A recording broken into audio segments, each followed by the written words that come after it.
Welcome to SleepyTime History. This is a place where time flows gently, where memories settle like morning mist on ancient stone. Here, we walk slowly through the past. We do not chase moments, we follow them. We do not ask history to shout, we let it whisper. In this quiet space, we explore the forgotten corners of civilization.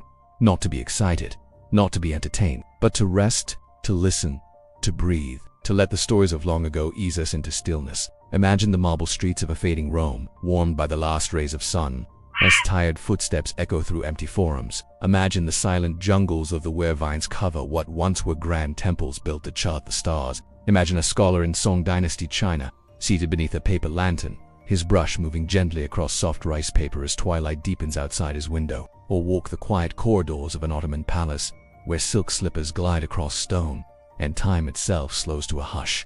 This is not history for textbooks. It is not history for debate.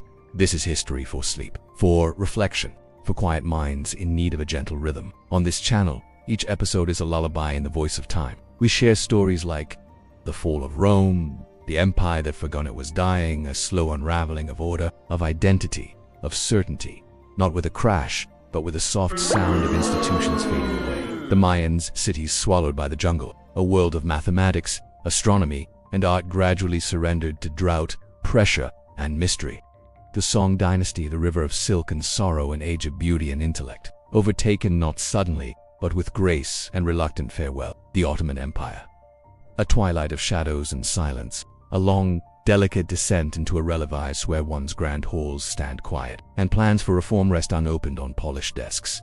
Each story is told slowly, each moment given room to breathe, each detail offered with care. There are no battles roaring in these episodes, no urgent alarms or crashing empires, only the low hum of time passing through worn streets and shuttered rooms, only the soft footsteps of those who lived before us, quietly moving through their world. You will hear about daily lives, about the shopkeeper in Constantinople, the farmer beneath a fading Roman sun, the poet beside a still Chinese river. You will hear the voices of emperors and scribes, of generals and gardeners, not shouting but reflecting. These are stories of decline, of transformation, of dignified ends.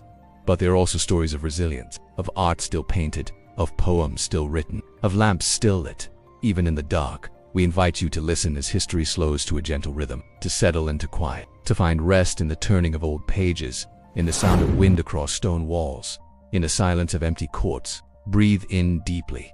Let go of the rush of today. Let the past guide you, not as a warning, but as a companion. This is SleepyTime History, where every empire ends not in fire, but in quiet shadow, where every memory rests like a folded letter in a wooden drawer, where every story is told not to stir the mind, but to calm it. Let us begin.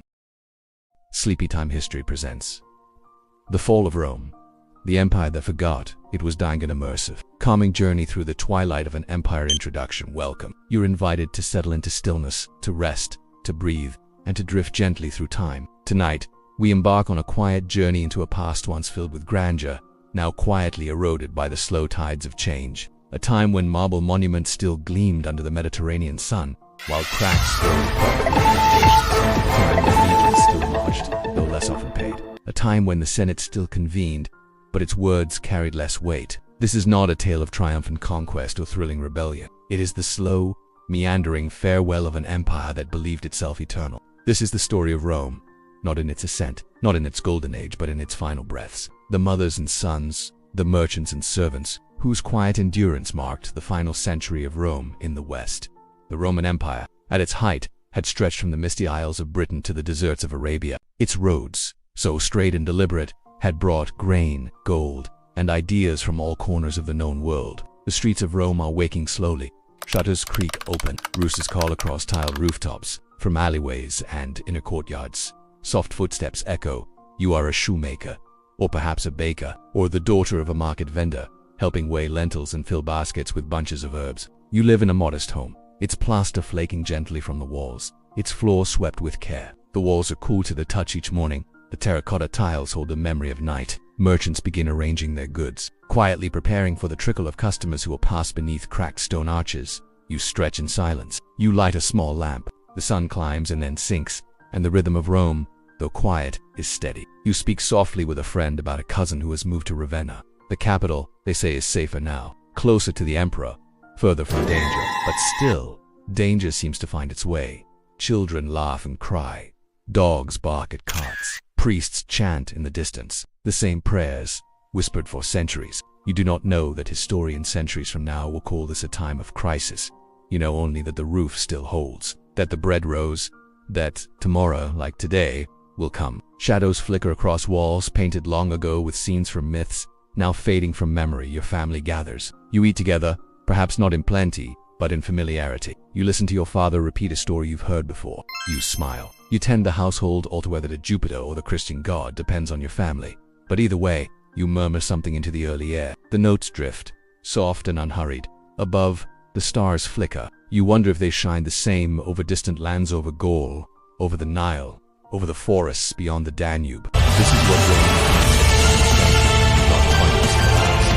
saw. Persistent survival, and the shadows of military camps. Decisions were being made, some wise, many desperate, that would hasten the empire's slow descent. A hope, a habit, in the heart of the city, daily life stirs, not with urgency, but with routine. You listen to your neighbor argue gently with his son. You watch a cat stretch beneath a bench. The city is quiet but never still.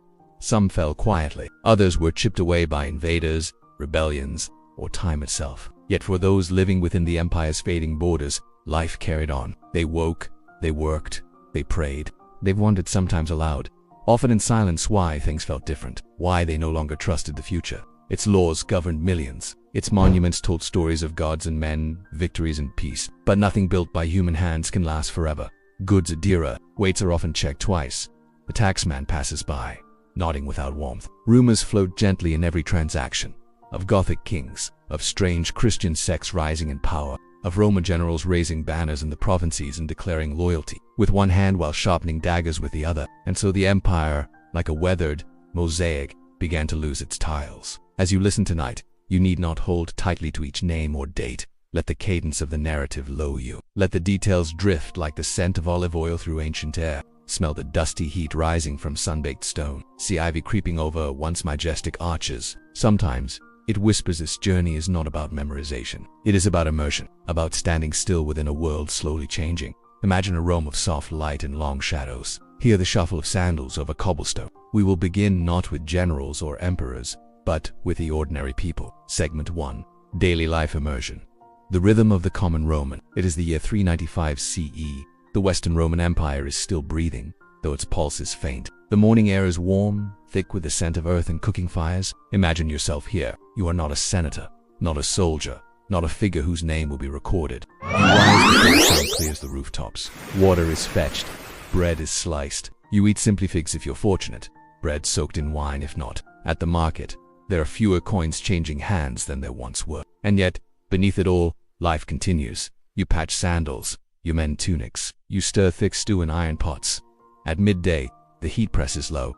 You pause. You rest. Perhaps you lay beneath a faded awning. In the evening, your home is lit by the soft glow of oil lamps. Before sleep, you look out through the open doorway. The street is dim. Somewhere nearby, someone plays a flute. Your body relaxes. The day slips away. The rhythm of your life is not one of fear or glory. It is one of repetition, of duty, of quiet moments. And while common people carried on with their lives within the marble halls of palaces, let us now turn to those figures. 2 emperors burdened by inheritance. 2 generals chasing both victory and stability. 2 advisors navigating a crumbling world from gilded chambers. It is time to step away from the markets and alleyways and move quietly into the corridors of power. Segment 3. Mystery archaeology. Culture. Echoes beneath the stones. Long after the empire's banners faded, the land beneath Rome remained. Silent, patient, watchful. And beneath that land, layer upon layer, lay forgotten pieces of a world slowly vanishing. Imagine now a quiet hillside outside the city. Wind brushes gently across broken columns. The grass grows long over crumbled villas. A child's clay doll with one arm worn smooth. A shattered amphora tells of vanished trade routes. A coin bearing Anarius's likeness, dulled with age, reminds us how power once imagined itself permanent. A tile stamped with the mark of the 9th cohort. A bronze spoon, its handle twisted into a gentle curve. Each object, once held in human hands, now rests in the earth's embrace, untouched by centuries. A fig tree pushes through stone, its roots prying apart history. From cracked oil lamps and bones of fish eaten long ago, Latin remained, though slowly transformed into the roots of Romance languages. Traditions evolved. Festivals blended. The calendar shifted. but the rhythm of time endured. The presence of coins in doorways, thought to ward off misfortune. These findings speak to a culture negotiating old beliefs with new faiths. Change was not abrupt, it was negotiated, slow, and deeply personal. These small remains tell us not of battles or treaties, but of lives lived daily. Not imperial imagery, not gods, just sustenance. Perhaps it was meant as a prayer, or a memory, or simply decoration. We will never know for sure. Of dinners cooked, arguments whispered, sandals repaired by hand. Ferns grow where gardens once bloomed. You pick up a shard of pottery and trace its edge. Let us turn our gaze toward those who lived not in quiet survival, but in the echoes of splendor. The elites, the rulers, the wealthy few, who stood atop a fading world, perhaps unaware of how close they were to silence. You wonder who last held it, and whether they knew they were living in what we would one day call the end of an era. Beneath this soil lie clues, a buried hoard of silver, untouched by thieves, as if its owner meant to return. These mysteries remain calm and quiet, waiting for someone to ask the right question. Some of the inscriptions include affectionate notes. One simply reads, "He was loyal." Another says, "She waited here." Some are covered with soot, others peeling from moisture, but in their stillness they hint at the values of those who lived among them. They reflect a people not entirely unaware of their decline, yet still striving to preserve meaning in whatever form they could. What they've celebrated, what they feared losing. Modern archaeologists dig carefully, their brushes move slowly. They uncover not treasure but truths. People adjusted, they made do, they used what was left. Roads grew silent, tombs were overgrown, but within the ruins, life remained. Children played in old cisterns, shepherds carved names into abandoned walls. Monks copied scriptures by candlelight in former government halls. A floor mosaic, once a centerpiece of luxury, became a foundation for a cottage. A statue of Jupiter, its face weathered and pocked, stood watch over a vegetable garden. What do the ruins whisper? They speak of change, not just collapse. In Gaul, villas once filled with painted walls and heated floors became simple farms. In Britannia, bathhouses went cold, roofs caved in, walls were repurposed, temples became churches, altars became doorsteps, pagan temples were hollowed and Christian basilicas rose beside crumbling forums. The past was not erased, it was built upon. This transformation was not sudden, it was a gradual shift, as one way of life gave way to another. In the countryside, entire towns faded from memory, and in the cities that endured, like Rome itself, the layering continued. We know from garbage heaps, too, from discarded shoes and broken combs. The culture of late Rome did not vanish, it reshaped itself. In one excavation, beneath the remains of a modest home in North Africa, archaeologists found a mosaic with a simple image: a loaf of bread, a fish, a jug of wine. Other sites offered deeper questions: a temple half buried beneath a church, graves marked with both Christian symbols and pagan offerings. There are murals fading on the walls of collapsed villas, murals showing feasts, market scenes, chariot races, and quiet domestic moments. In a quiet ruin outside a former garrison, fragments of writing carved into stone name men long gone: soldiers, engineers, clerks. There is something profoundly human in these remnants. Not heroic, not tragic, simply human. And there are places that still defy interpretation. A room with dozens of oil lamps and no entrance. A cellar filled with empty amphorae, sealed with care. As you rest, picture yourself walking through an ancient Roman street, half buried in time. The sky above is a soft gray. Let us carry these whispers forward now, away from broken stone and into the spaces of luxury, power, and opulence. Segment 3. Mystery, Archaeology, Culture. Echoes beneath the stones. Long after the empire's banners faded, the land beneath Rome remained, silent, patient, watchful. And beneath that land, layer upon layer, lay forgotten pieces of a world slowly vanishing. A fig tree pushes through stone, its roots prying apart history. Imagine now a quiet hillside outside the city. Wind brushes gently across broken columns. The grass grows long over crumbled villas. Beneath this soil lie clues. In Gaul, villas once filled with painted walls and heated floors became simple farms. In Britannia, bathhouses went cold, roofs caved in, walls were repurposed, temples became churches, altars became doorsteps. A coin bearing Anarius's likeness, dulled with age, reminds us how power once imagined itself permanent. A child's clay doll with one arm worn smooth. 2. It reshaped itself. Beneath the remains of a modest home in North Africa, archaeologists found a mosaic with a simple image: a loaf of bread, a fish, a jug of wine. Not imperial imagery, not gods. The sky above is a soft gray. Ferns grow where gardens once bloomed. Let us turn our gaze toward those who lived not in quiet survival, but in the echoes of splendor. The elites, the rulers, the wealthy few who stood atop a fading world, perhaps unaware of how close they were to silence. You pick up a shard of pottery and trace its edge. You wonder who last held it and whether they knew they were living in what we would one day call the end of an era. Just sustenance. Perhaps it was meant as a prayer, or a memory, or simply decoration. We will never know for sure. Latin remained, though slowly transformed into the roots of Romance languages. Traditions evolved, festivals blended, the calendar shifted, but the rhythm of time endured. From discarded shoes and broken combs, from cracked oil lamps and bones of fish eaten long ago, these small remains tell us not of battles or treaties, market scenes, chariot races, and quiet domestic moments. A room with dozens of oil lamps and no entrance, a cellar filled with empty amphorae, sealed with care, a buried hoard of silver, untouched by thieves, as if its owner meant to return. These mysteries remain calm and quiet, waiting for someone to ask the right question. Some are covered with soot, others peeling from moisture, but in their stillness they hint at the values of those who lived among them, what they celebrated, what they feared losing, but of lives lived daily, of dinners cooked, arguments whispered, sandals repaired by hand, a tile stamped with the mark of the 9th cohort, a bronze spoon, its handle twisted into a gentle curve. Pagan temples were hollowed and repurposed. Christian basilicas rose beside crumbling forums. The past was not erased.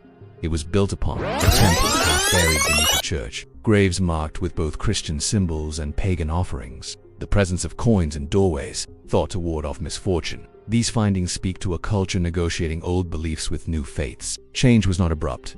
It was negotiated, slow, and deeply personal. People adjusted, they made do. They used what was left. A floor mosaic, once a centerpiece of luxury, became a foundation for a cottage. Fragments of writing carved into stone name men, long-gone soldiers, engineers, clerks. Some of the inscriptions include affectionate notes. One simply reads, "He was loyal."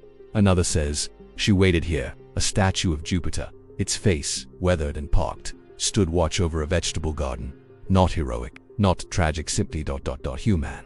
They reflect a people not entirely unaware of their decline, yet still striving to preserve meaning in whatever form they could. Each object, once held in human hands, now rests in the earth's embrace, untouched by centuries. Modern archaeologists dig carefully. Their brushes move slowly. They uncover not treasure, but truths. A shattered amphora tells of vanished trade routes. What do the ruins whisper? They speak of change, not just collapse. This transformation was not sudden. It was a gradual shift, as one way of life gave way to another. In the countryside, entire towns faded from memory. Roads grew silent. Tombs were overgrown. But within the ruins, life remained. Children played in old cisterns. Shepherds carved names into abandoned walls. Monks copied scriptures by candlelight in former government halls. And in the cities that endured, like Rome itself, the layering continued. We know from garbage heaps, the culture of late Rome did not vanish. In one excavation, other sites offer deeper questions. There are murals fading on the walls of collapsed villas, murals showing feasts. In a quiet ruin outside a former garrison, there's something profoundly human in these remnants. And there are places that still defy interpretation. As you rest, picture yourself walking through an ancient Roman street, half buried in time. Let us carry these whispers forward now, away from broken stone and into the spaces of luxury, power, and opulence. Segment 4. Social elite, contrasting daily life, the marble and the dust. As we step now into the marbled halls and perfumed gardens of Rome's elite, the air feels heavier, not from toil, but from tradition. These were the homes of senators, landowners, and noble families, those who dined from silver, who spoke in carefully measured tones, and who built their lives atop layers of inherited power. Imagine yourself in a Roman somewhere near the Palatine Hill. The afternoon sun filters through high, colored glass windows. These rhythms helped to deny the rumblings of collapse, helped create a cocoon of continuity. The staff, once numerous, dwindled. Fabrics were reused. Lamps burned with less oil. Servants whispered of higher taxes and land disputes. Many aristocratic families had once been guardians of temples, patrons of pagan festivals. Now, they funded churches. They converted private halls into chapels. They welcomed bishops to their homes and made public donations to the poor. Whether from faith, politics, or survival, they spoke Latin, even as it morphed. They wore togas, even as they became impractical. Villas had rooms hastily converted into storerooms. Gates were reinforced. Outer walls, once decorative, became defensive. Openness was replaced by caution. Elegance. They whispered stories of how things used to be, of races in the Circus Maximus, of debates in the Senate, of campaigns led by ancestors now buried beneath forgotten tombstones. By utility, fewer had seen an intact aqueduct or a fully staffed cohort. They walked to gardens whose statues bore ivy crowns. They clung to a rhythm of life that soothed, even as the tempo around them faltered, a Rome of scarcity, of resilience, of families who looked upon the marble homes and wondered how long they would last, a Rome that watched, waited, and endured in its own quiet way. They lived surrounded by echoes, and in those echoes, they fashioned new identities, hybrids of Roman, Christian, provincial, adaptive, nostalgic. They commissioned poetry even as fewer people could read it. Their dinners featured fewer courses, but the dishes were still arranged with care. They hosted guests with silverware passed down through generations. Let us prepare to step gently away from the past and return to the quiet comfort of the present. They adapted. The statues of household gods were moved discreetly aside. As the empire strained, those estates became more isolated. A senator might still offer a sacrifice to Vesta behind closed doors. Elites found themselves on shifting ground. A Gallic landowner might barter with local chieftains to keep his estate unburned. A Spanish noble might share power with a Visigothic commander. Titles meant less. Reputation meant more. A lady arranging flowers beside a worn mosaic of Venus. A father reading aloud to his son by fading candlelight. These were not dramatic gestures. They were quiet assertions of identity, even as the world shifted. A noblewoman might still consult an augur before her daughter's wedding. These acts, once open and civic, became private and subdued. Trade slowed.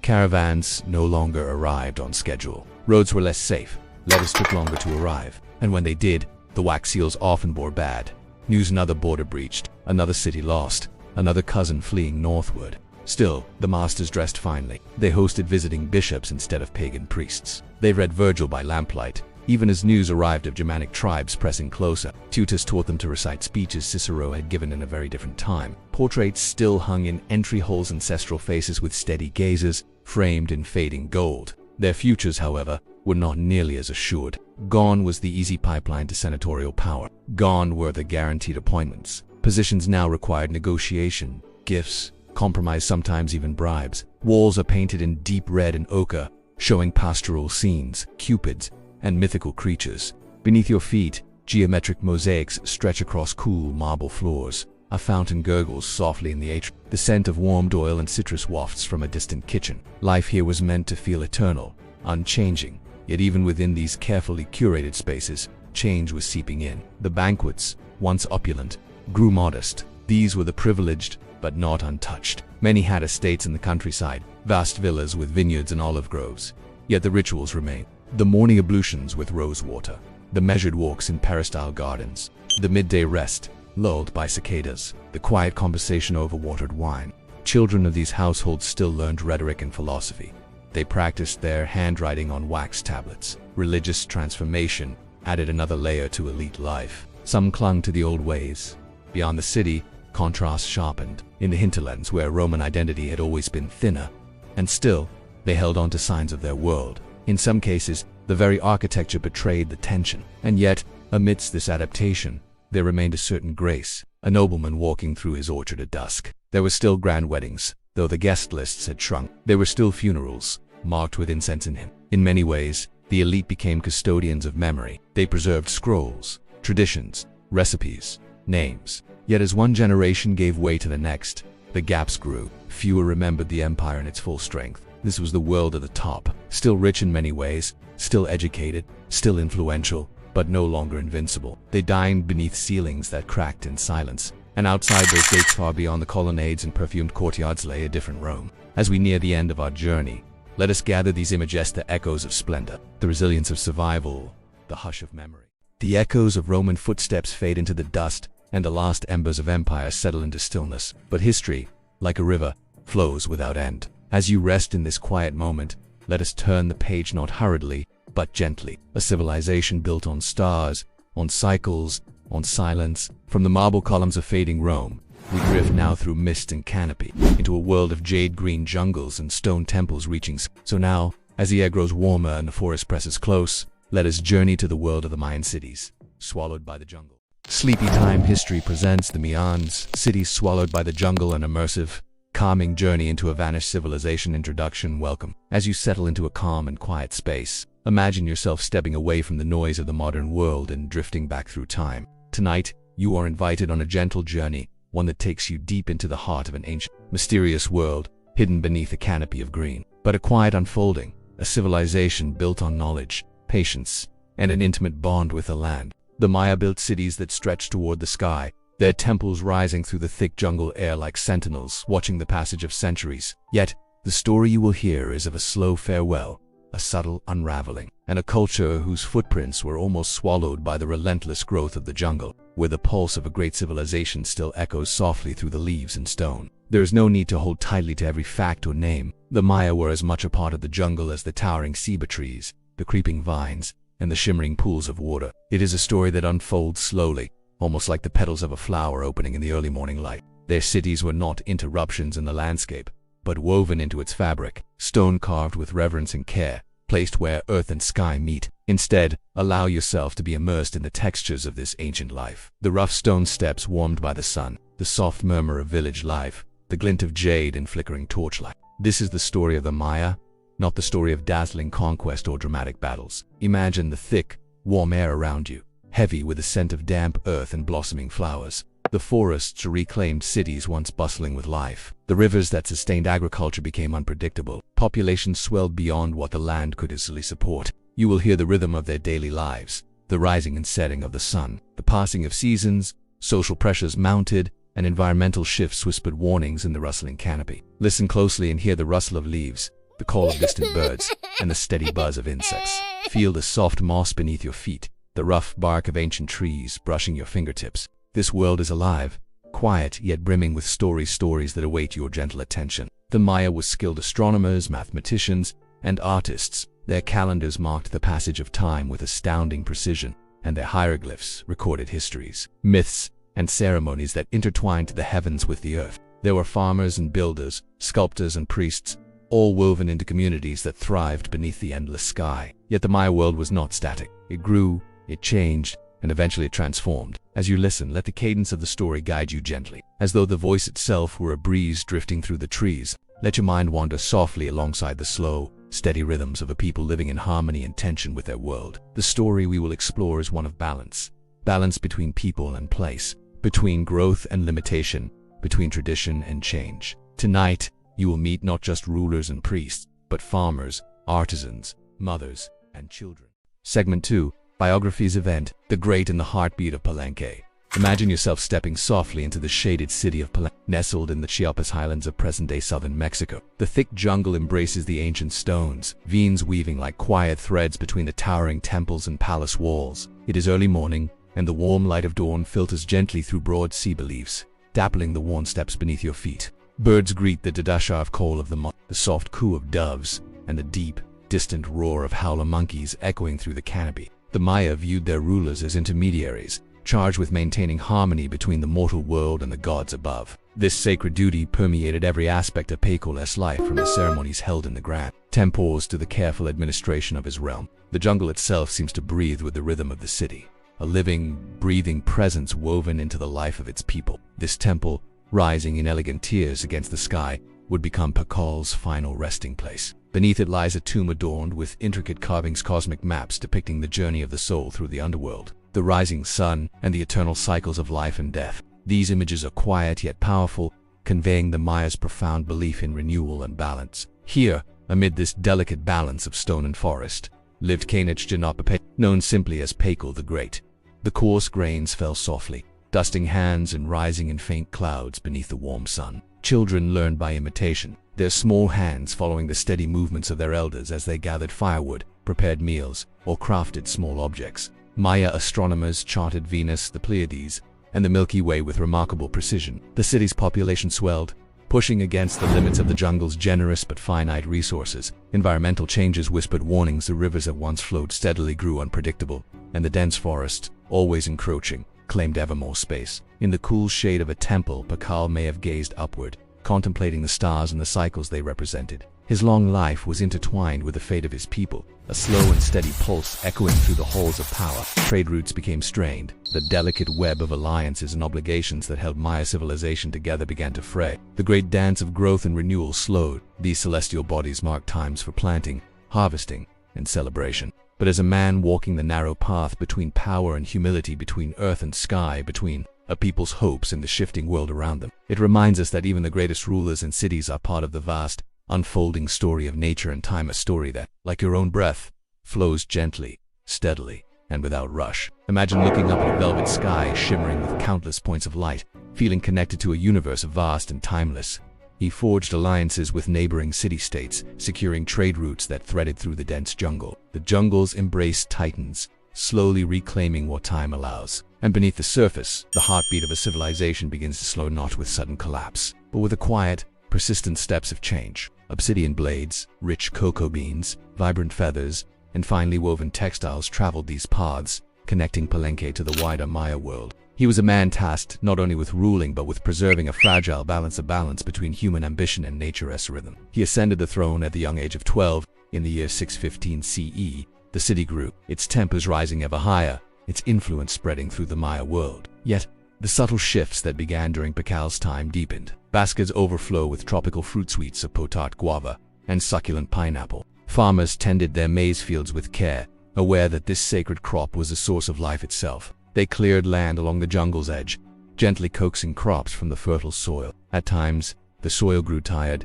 crops failed, and tensions quietly mounted. Yet, the Maya turned to their gods and ancestors in response, holding ceremonies with prayers, offerings, and sacred dances beneath starlit skies. Irrigation channels, carefully constructed and maintained, carried water to thirsty fields, a quiet testament to their ingenuity. Nearby, weavers twist cotton threads into vivid cloth, while potters shape clay with calm focus. The air hums with a soft murmur of barter and the gentle clinking of jade beads, and ruled Palenque with steady wisdom for nearly 70 years, an extraordinarily long reign that shaped the city's golden age. Picture the city waking with you. The air is thick with the scent of damp earth and flowering blossoms. Their garments, woven from cotton dyed in deep reds and blues, brush softly against carved stone floors. Imagine artisans delicately carving jade masks and figures, their hands steady and sure. Scribes inscribe hieroglyphs onto pottery and folded bark paper codices, preserving the stories of gods, ancestors, and kings. Their work, slow and meticulous, captured the essence of a civilization attuned to the cycles of time and nature. The scent of burning copal incense curls through the air, mingling with the earthy aroma of fresh rain on soil. Gentle drums beat a steady, calming rhythm during morning rituals, an echo of the heartbeat of the city itself. Pacal was not just a king. He was a figure believed to connect the heavens and the earth. As you walk through the stone-lined streets of Palenque, imagine the slow, measured footsteps of priests and nobles. Pacal's court was a center of art and knowledge. The Temple of the Inscriptions, one of Palenque's most magnificent structures, stands proudly before you. Pacal's reign was marked not only by cultural achievements but also by careful governance. Imagine the bustling marketplace, a few steps from the palace. Merchants exchange goods softly, their voices low and steady. Daily life in Palenque was a delicate balance of work, worship, and community. Women ground corn on stone metates with rhythmic, meditative motions. Life was not without its challenges. Seasonal droughts tested the resilience of the land and people. The stars were more than distant lights. They were guides. Despite Pacal's efforts to maintain harmony, the pressures on Palenque grew. As you wander the quiet corridors of Pacal's palace, imagine the weight of responsibility resting on his shoulders. The quiet moments of his reign might have been filled with reflection and ritual. Pacal's death in 683 CE marked the end of an era, but Palenque's story continued. Elsewhere, neighboring cities faced unrest, competition, and environmental stress. As night falls on Palenque, the city quiets. Torchlight flickers gently along temple walls, and prayers rise softly into the warm, star-filled sky. Now, as you rest in this imagined place and time, consider the life of Pacal the Great, not just as a king of legend. The story of Pacal and Palenque is one of beauty and balance, of achievement and quiet challenge. Segment 3. Mystery, Archaeology, and Culture. Cities swallowed by the jungle. Imagine yourself now walking slowly through a dense, ancient jungle, the thick canopy above filtering sunlight into soft, shimmering patterns on the forest floor. The air is heavy with the warm, moist scent of earth after rainfall, mingled with the delicate fragrance of orchids blooming quietly on moss-covered trunks. The gentle hum of insects and the distant calls of exotic birds create a peaceful symphony that seems to stretch back through centuries. Only the most intrepid explorers and the patient hands of archaeologists have begun to uncover the quiet truths buried beneath the leaves. Beneath this vibrant green blanket lie the remnants of a civilization that once thrived, now swallowed slowly by time and nature's patient hand. The ancient Maya cities Tikal, Palenque, Copan, and countless others rest hidden, their stone temples and plazas cloaked in vines and roots, the very stones softened and worn by years of gentle rain and creeping growth. For hundreds of years, these cities lay largely forgotten, their stories muted beneath layers of jungle. Imagine terraced hillsides carefully carved to hold soil and water, their contours flowing gently with the shape of the earth. Picture the intricate irrigation channels that gathered and stored precious rainwater in stone reservoirs, each a silent testament to the Mayas' deep understanding of their environment and their desire to live in harmony with it. Instead, archaeologists have uncovered traces of skirmishes and political upheaval carefully etched into stone inscriptions, subtle reminders of a society grappling with its own changing fortunes. Towering pyramids rise above the treetops, their steps worn smooth by centuries of flickering torchlight would have cast warm shadows across carved reliefs, illuminating scenes of myth and history that spoke to a deep and reverent connection to the cosmos. Soft moss and delicate ferns cling to the carved glyphs, the faces of ancient rulers and gods emerging through the green haze. Imagine the slow, careful excavation as layers of earth and debris were removed to reveal a vaulted chamber filled with intricate carvings and rich symbolism. The tomb, like many other artifacts and temples, revealed a civilization deeply attuned to the mysteries of existence, death, and rebirth, time, and eternity. The tomb's lid depicts Pakal's descent into the underworld and his transformation. Surrounded by cosmic imagery, celestial serpents, the rising sun, and the tree of life, vast urban centers with thousands of inhabitants thrived, their architectural marvels nestled in the lush embrace of the forest. The soil, once fertile and generous, slowly eroded under the pressure of constant cultivation and heavy rains, washing away nutrients like whispers lost to the wind. Food shortages began to whisper through the cities like a soft warning. The Maya depended on the land for sustenance, shelter, and spirituality. Imagine the exquisite textiles, their vibrant patterns passed down through generations, each thread telling a story. Their descendants continue traditions that echo the rhythms of their ancestors, blending ancient and modern in a continuum that is both resilient and evolving. The pottery, with delicate painted scenes of God's animals and daily life, still holds the imprint of ancient hands. When rainfall patterns changed, crops failed, and resources became scarce, it rippled through every part of their society. If the civilization was so large and sophisticated, why did so many cities slowly fall silent? These mysteries invite you to listen patiently, to breathe deeply, and to let the quiet power of this ancient world settle gently around you. The cosmos was not distant or detached, but intimately woven into their lives, guiding their planting, ceremonies, and even the very legitimacy of their rulers. Music and dance celebrated the cycles of nature, creating patterns of sound and movement that linked people with the earth and sky. Imagine sitting beside a crackling fire in a modern village, the soft hum of a conversation in a language that carries centuries of memory, the steady beat of drums blending past and present. The answer, it seems, lies in a complex weave of environmental stress, social change, and shifting political landscapes. The once steady drumbeat of Maya life faltered, its rhythm becoming uneven. LiDAR, a remote sensing technique that uses lasers to penetrate the jungle canopy, has revealed sprawling cities, interconnected roads, terraced fields, and water management systems that were previously invisible beneath the dense foliage. Social tensions grew quietly beneath the surface between the commoners and the elite, between rival city-states and within the very families that had once stood united. Its roots pry gently at the foundations, its leaves whisper secrets carried on the wind, but beneath its protective embrace, archaeologists continue their work, uncovering the Maya's silent stories stone by stone. The story of the Maya's disappearance is not a tale of sudden catastrophe or fiery destruction, but rather a slow, unfolding mystery, like a mist rising and dissipating over the canopy at dawn. It is a story woven from subtle changes, gradual shifts in climate, the delicate balance between human ambition and natural limits, and the quiet tensions of a society growing beyond its means. Imagine the long, dry seasons stretching over years, the rivers that once flowed with reliable abundance becoming fragile and erratic, for the farmers tending their maize fields. Each season was a careful negotiational dance with nature's rhythms that sometimes faltered when rain was late or soil was weary. Overpopulation in some city-states added weight to these challenges. As the population swelled, more forest was cleared to make room for fields, villages, and temples. Yet, the Maya were ingenious caretakers of their land. But even such innovations could not fully ease the growing strain. These strains sometimes found expression in conflict, though far from the dramatic battles often imagined. Now, imagine yourself stepping lightly across the moss-draped stones of a grand plaza, the faint outlines of once colorful murals visible beneath layers of weathered plaster. You might almost hear the distant murmur of priests chanting sacred hymns, the slow, hypnotic rhythm of ceremonial drums echoing softly through stone corridors. The jungle, always patient and persistent, has become both guardian and veil. One of the most astonishing discoveries was the tomb of Pakal, the great beneath the temple of the inscriptions at Palenque. This discovery was more than a burial site. It was a profound expression of Maya spirituality and their vision of life's cyclical nature. Advances in technology have further illuminated the scale and complexity of the Maya world. Imagine the excitement as researchers mapped these hidden landscapes, revealing that Maya civilization was far more extensive and interconnected than previously thought. Yet, these revelations only deepen the mystery of the Maya's decline. As you breathe slowly, consider the fragile interplay between humans and their environment. Trade routes grew more contested,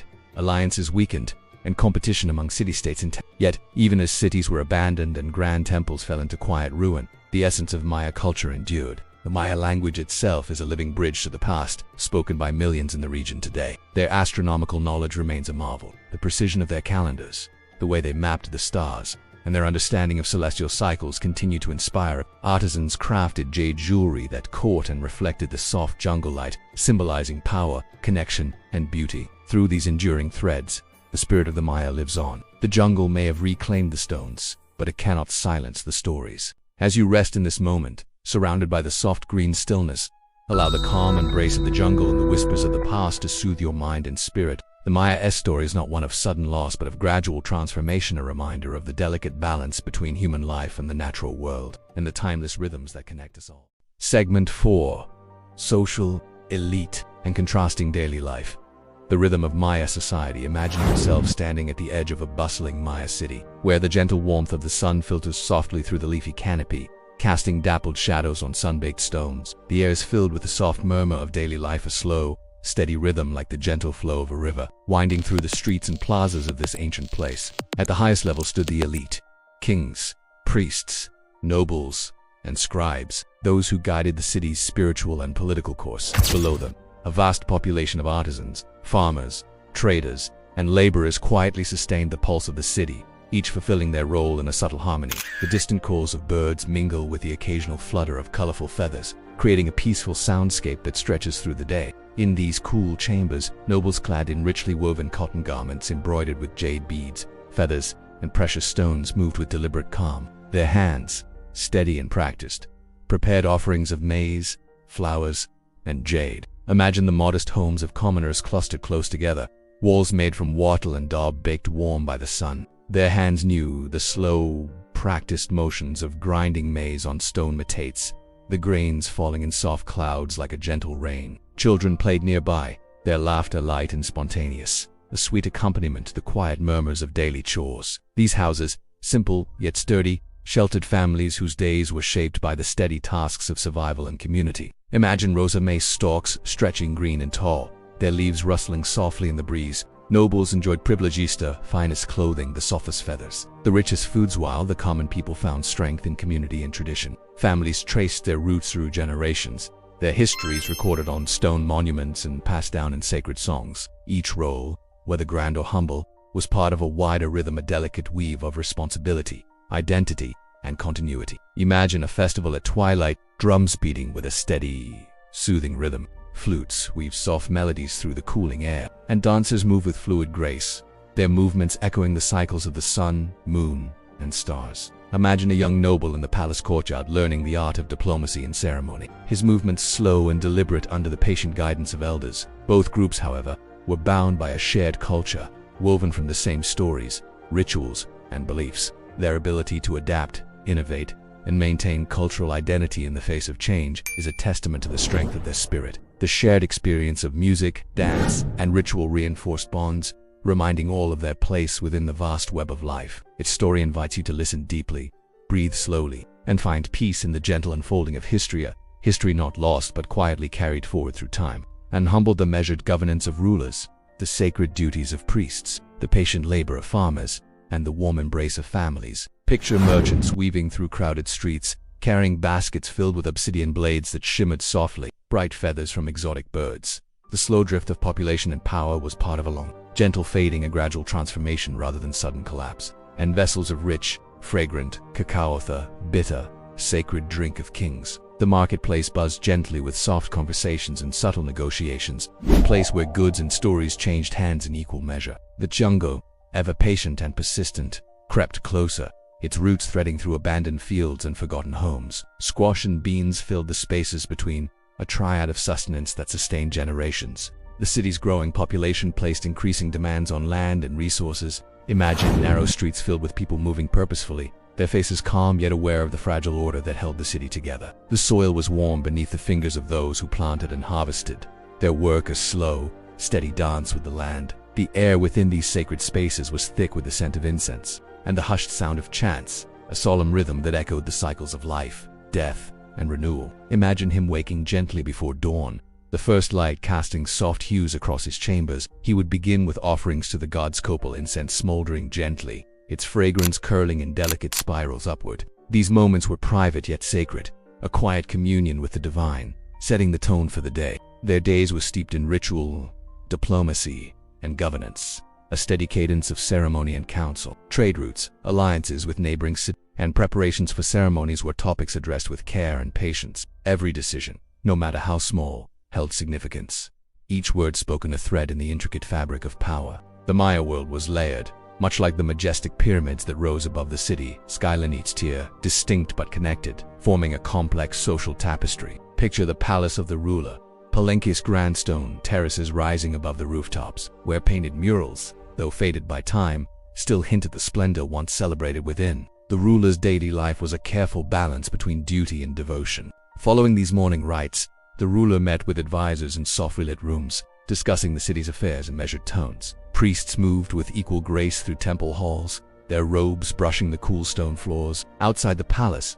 life followed a softer, yet equally important, rhythm. Women moved gracefully as they gathered water from wells or nearby streams, their clay pots balanced carefully. Farmers labored patiently in fields beyond the city limits, tending crops essential to life. Trade connected these layers of society in a quiet but vital pulse. Though life was marked by this balance and routine, the Maya world was not without its pressures. The social divide between elites and commoners was clear but new. The Maya placed great importance on ancestry and lineage, a quiet reverence that permeated every aspect of life. Simultaneously, a child in a farming family watches their parents plant the sacred maize, absorbing lessons about the cycles of the earth and the spirits that guided them. Ceremonies punctuated daily life, not as grand spectacles but as gentle affirmations of social order and cosmic harmony. These celebrations brought the community together, offering moments of connection and respite from daily toil. But beneath this calm surface, challenges lingered. Environmental changes, competition for resources, and shifting political alliances wove together in subtle patterns. Imagine the edges of the city, where the soft rustle of leaves masks the quiet footsteps of families moving away, seeking new lands or safer places. Throughout these shifts, the Maya's resilience shone. As you rest in this imagined city, let yourself feel the intertwining rhythms of lives both grand. The Maya world, complex and layered, moved with a calm and enduring pulse. Conclusion. The silence that speaks now.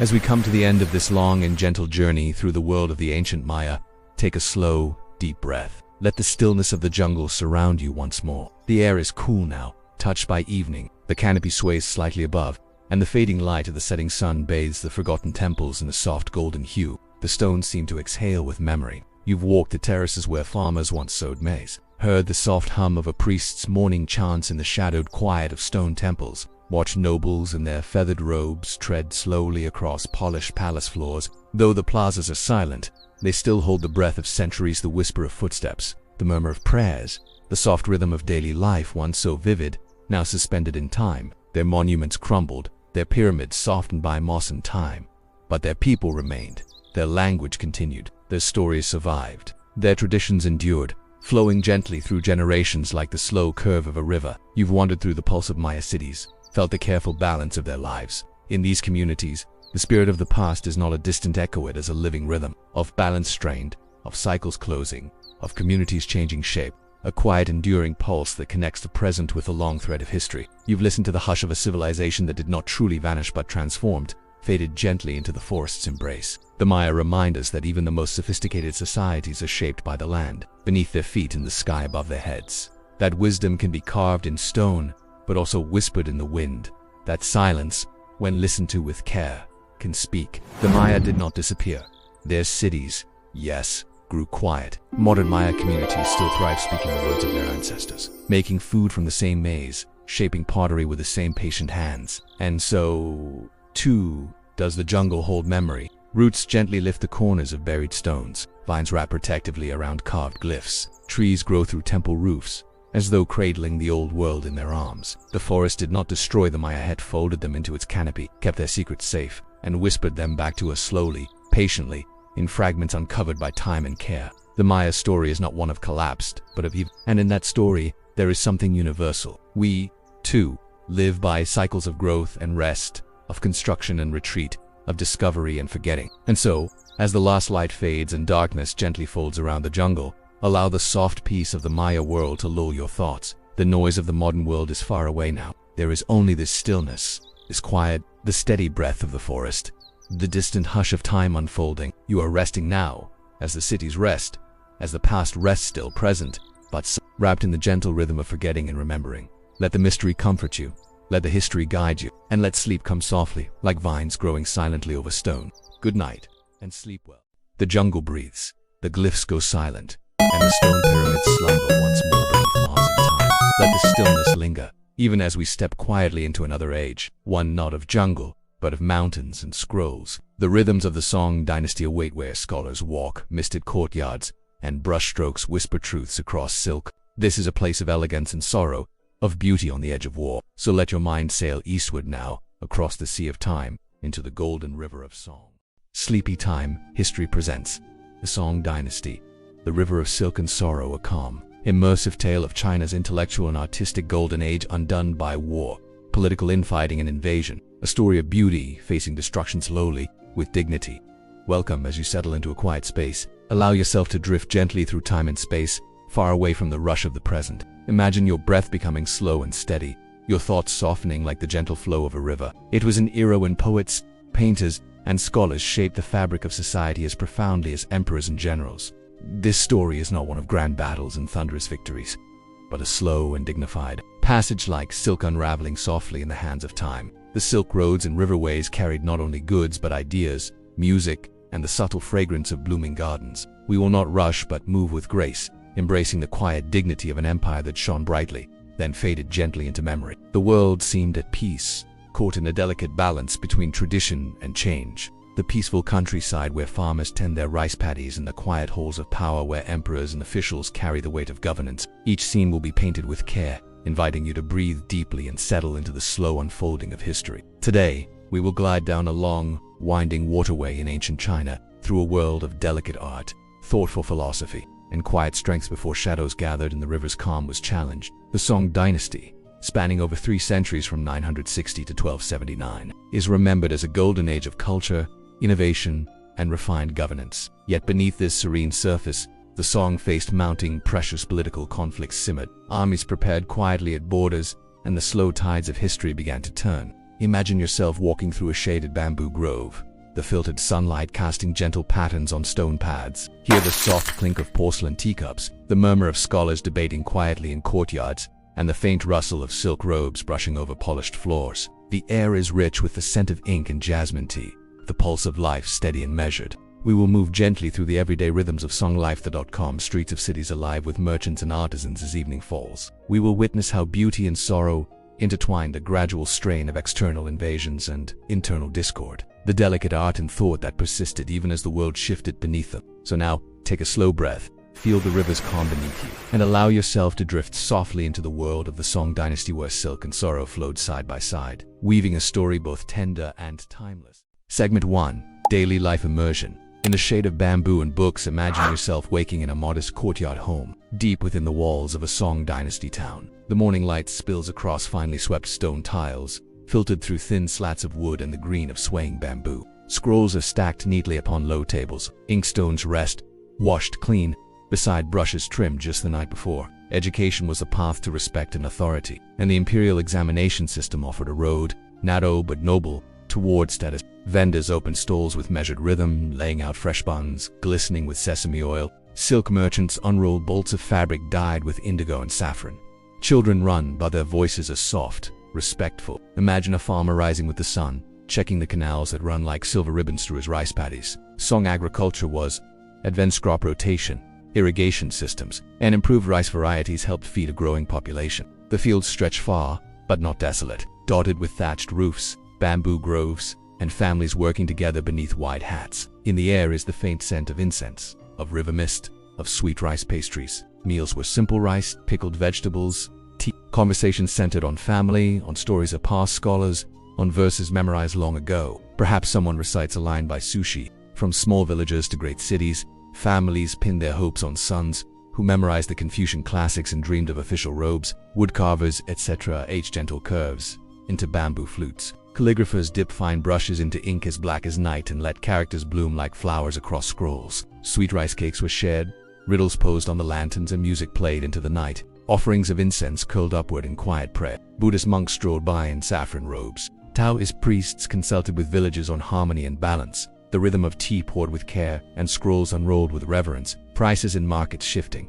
The occasional rumor from the north, a son failing the exams despite years of study. Quiet concerns murmured behind fans. The leaves of bamboo still rustled, but some trembled just slightly in a breeze that hinted at storms to come. In every corner, there was attention to beauty, to refinement, to harmony. Religion was rarely dramatic, more often it was folded into the regular rhythm of life. A blessing for a child, a charm for a good harvest, a new robe sewn, a line of verse shared, a cup of tea poured with calm hands, a quiet chant rising with the steam of morning tea. Even the smallest towns sparkled briefly with color and light before slipping back into their soft rhythms. Powdered green tea was whisked into a fine foam, often judged in competitions for texture and hue. Tea houses dotted the cityscape, where poets, artists, and scholars gathered. The ambiance was quiet, the discussions deliberate.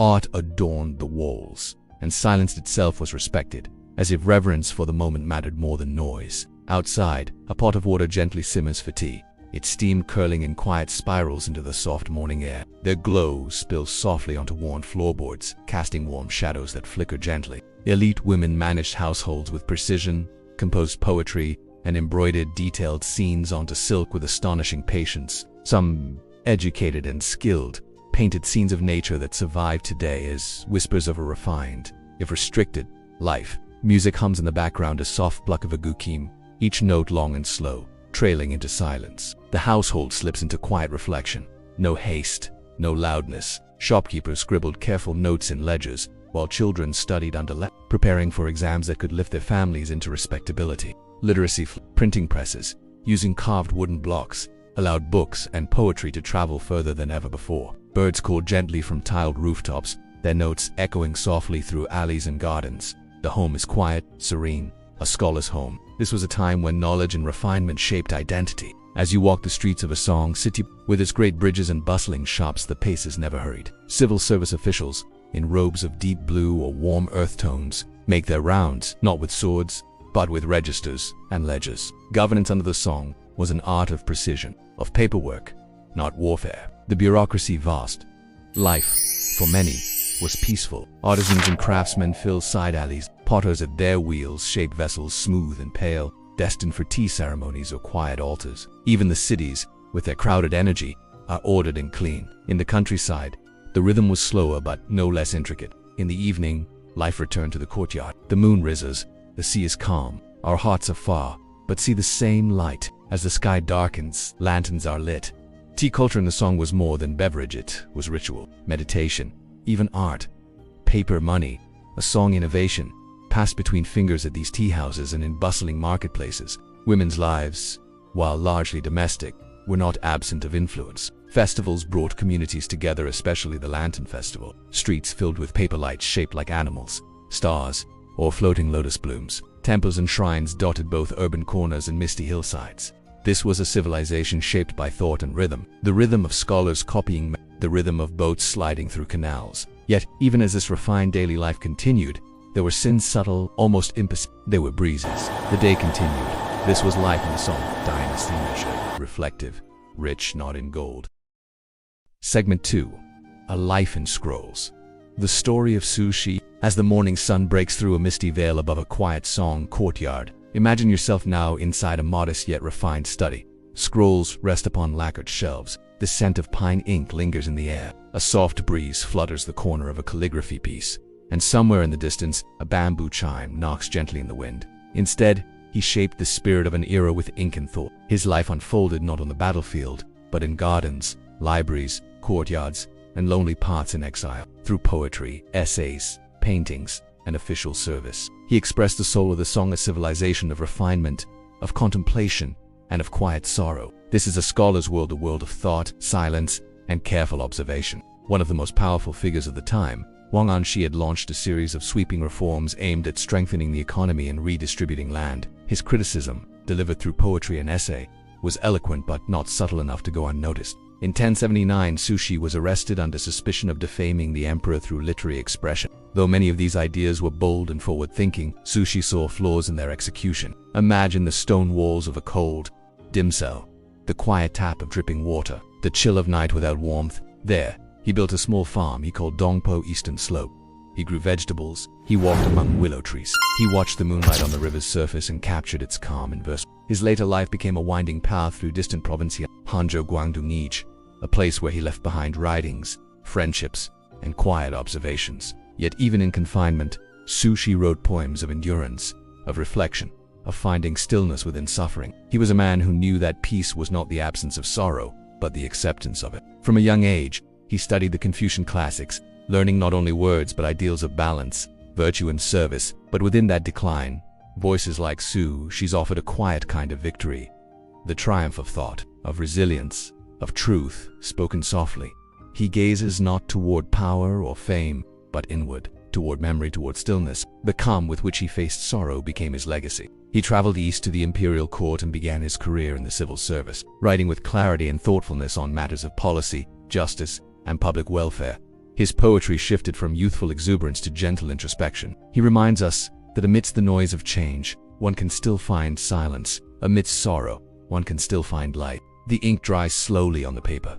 The breeze barely stirs. The river flows on. Even in hardship, he found joy in the scent of wild herbs, the beauty of a sunset, the companionship of friends who visited him across great distances. His influence would ripple forward, reaching scholars, poets, and readers centuries into the future. Even emperors of later dynasties revered his memory. In it, he reflects on the impermanence of life, on the heroic tales of past dynasties washed away by time, and on the quiet dignity of accepting transience. In his life, we see the song Dynasty's heart, elegant yet grounded, noble yet restrained, brilliant yet serene. Picture a young boy in worn robes, reciting ancient verses by lamplight, his brush tracing characters slowly and deliberately across soft rice paper. He walked city streets and remote paths alike, always watching, always writing. He believed that good governance began with empathy, and that words could heal, guide, and endure. It is here we meet one of the most celebrated and enduring figures of the Song dynasty, Sushi, also known by his literary name,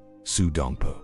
Sushi was not a conqueror. He did not lead armies or found cities. Born in the year 1037 in Maishan, Sichuan province, Sushi entered a family steeped in scholarship. By his 20s, Sushi had passed the imperial examination, an achievement that opened the gates to government service and brought great pride to his family. Imagine Sushi not as a stern bureaucrat, but as a man who noticed the subtle rhythm of things, the turning of seasons, the hardships of farmers, the flow of rivers. But the Song court was a place of shifting alliances and sharp disagreements. He criticized what he saw as inflexibility, the burdens placed on small farmers, and the erosion of traditional values. For months, he was imprisoned in Kafang, the imperial capital. Eventually he was released, but his life in government would never be stable again. Exiled first to Huangzhou, he lived in One evening, gazing over the rippling waters of the Yangtze River, he penned his most famous essay, The Red Cliff. The river flows on, he wrote, never ceasing, just as time flows beyond all human ambition.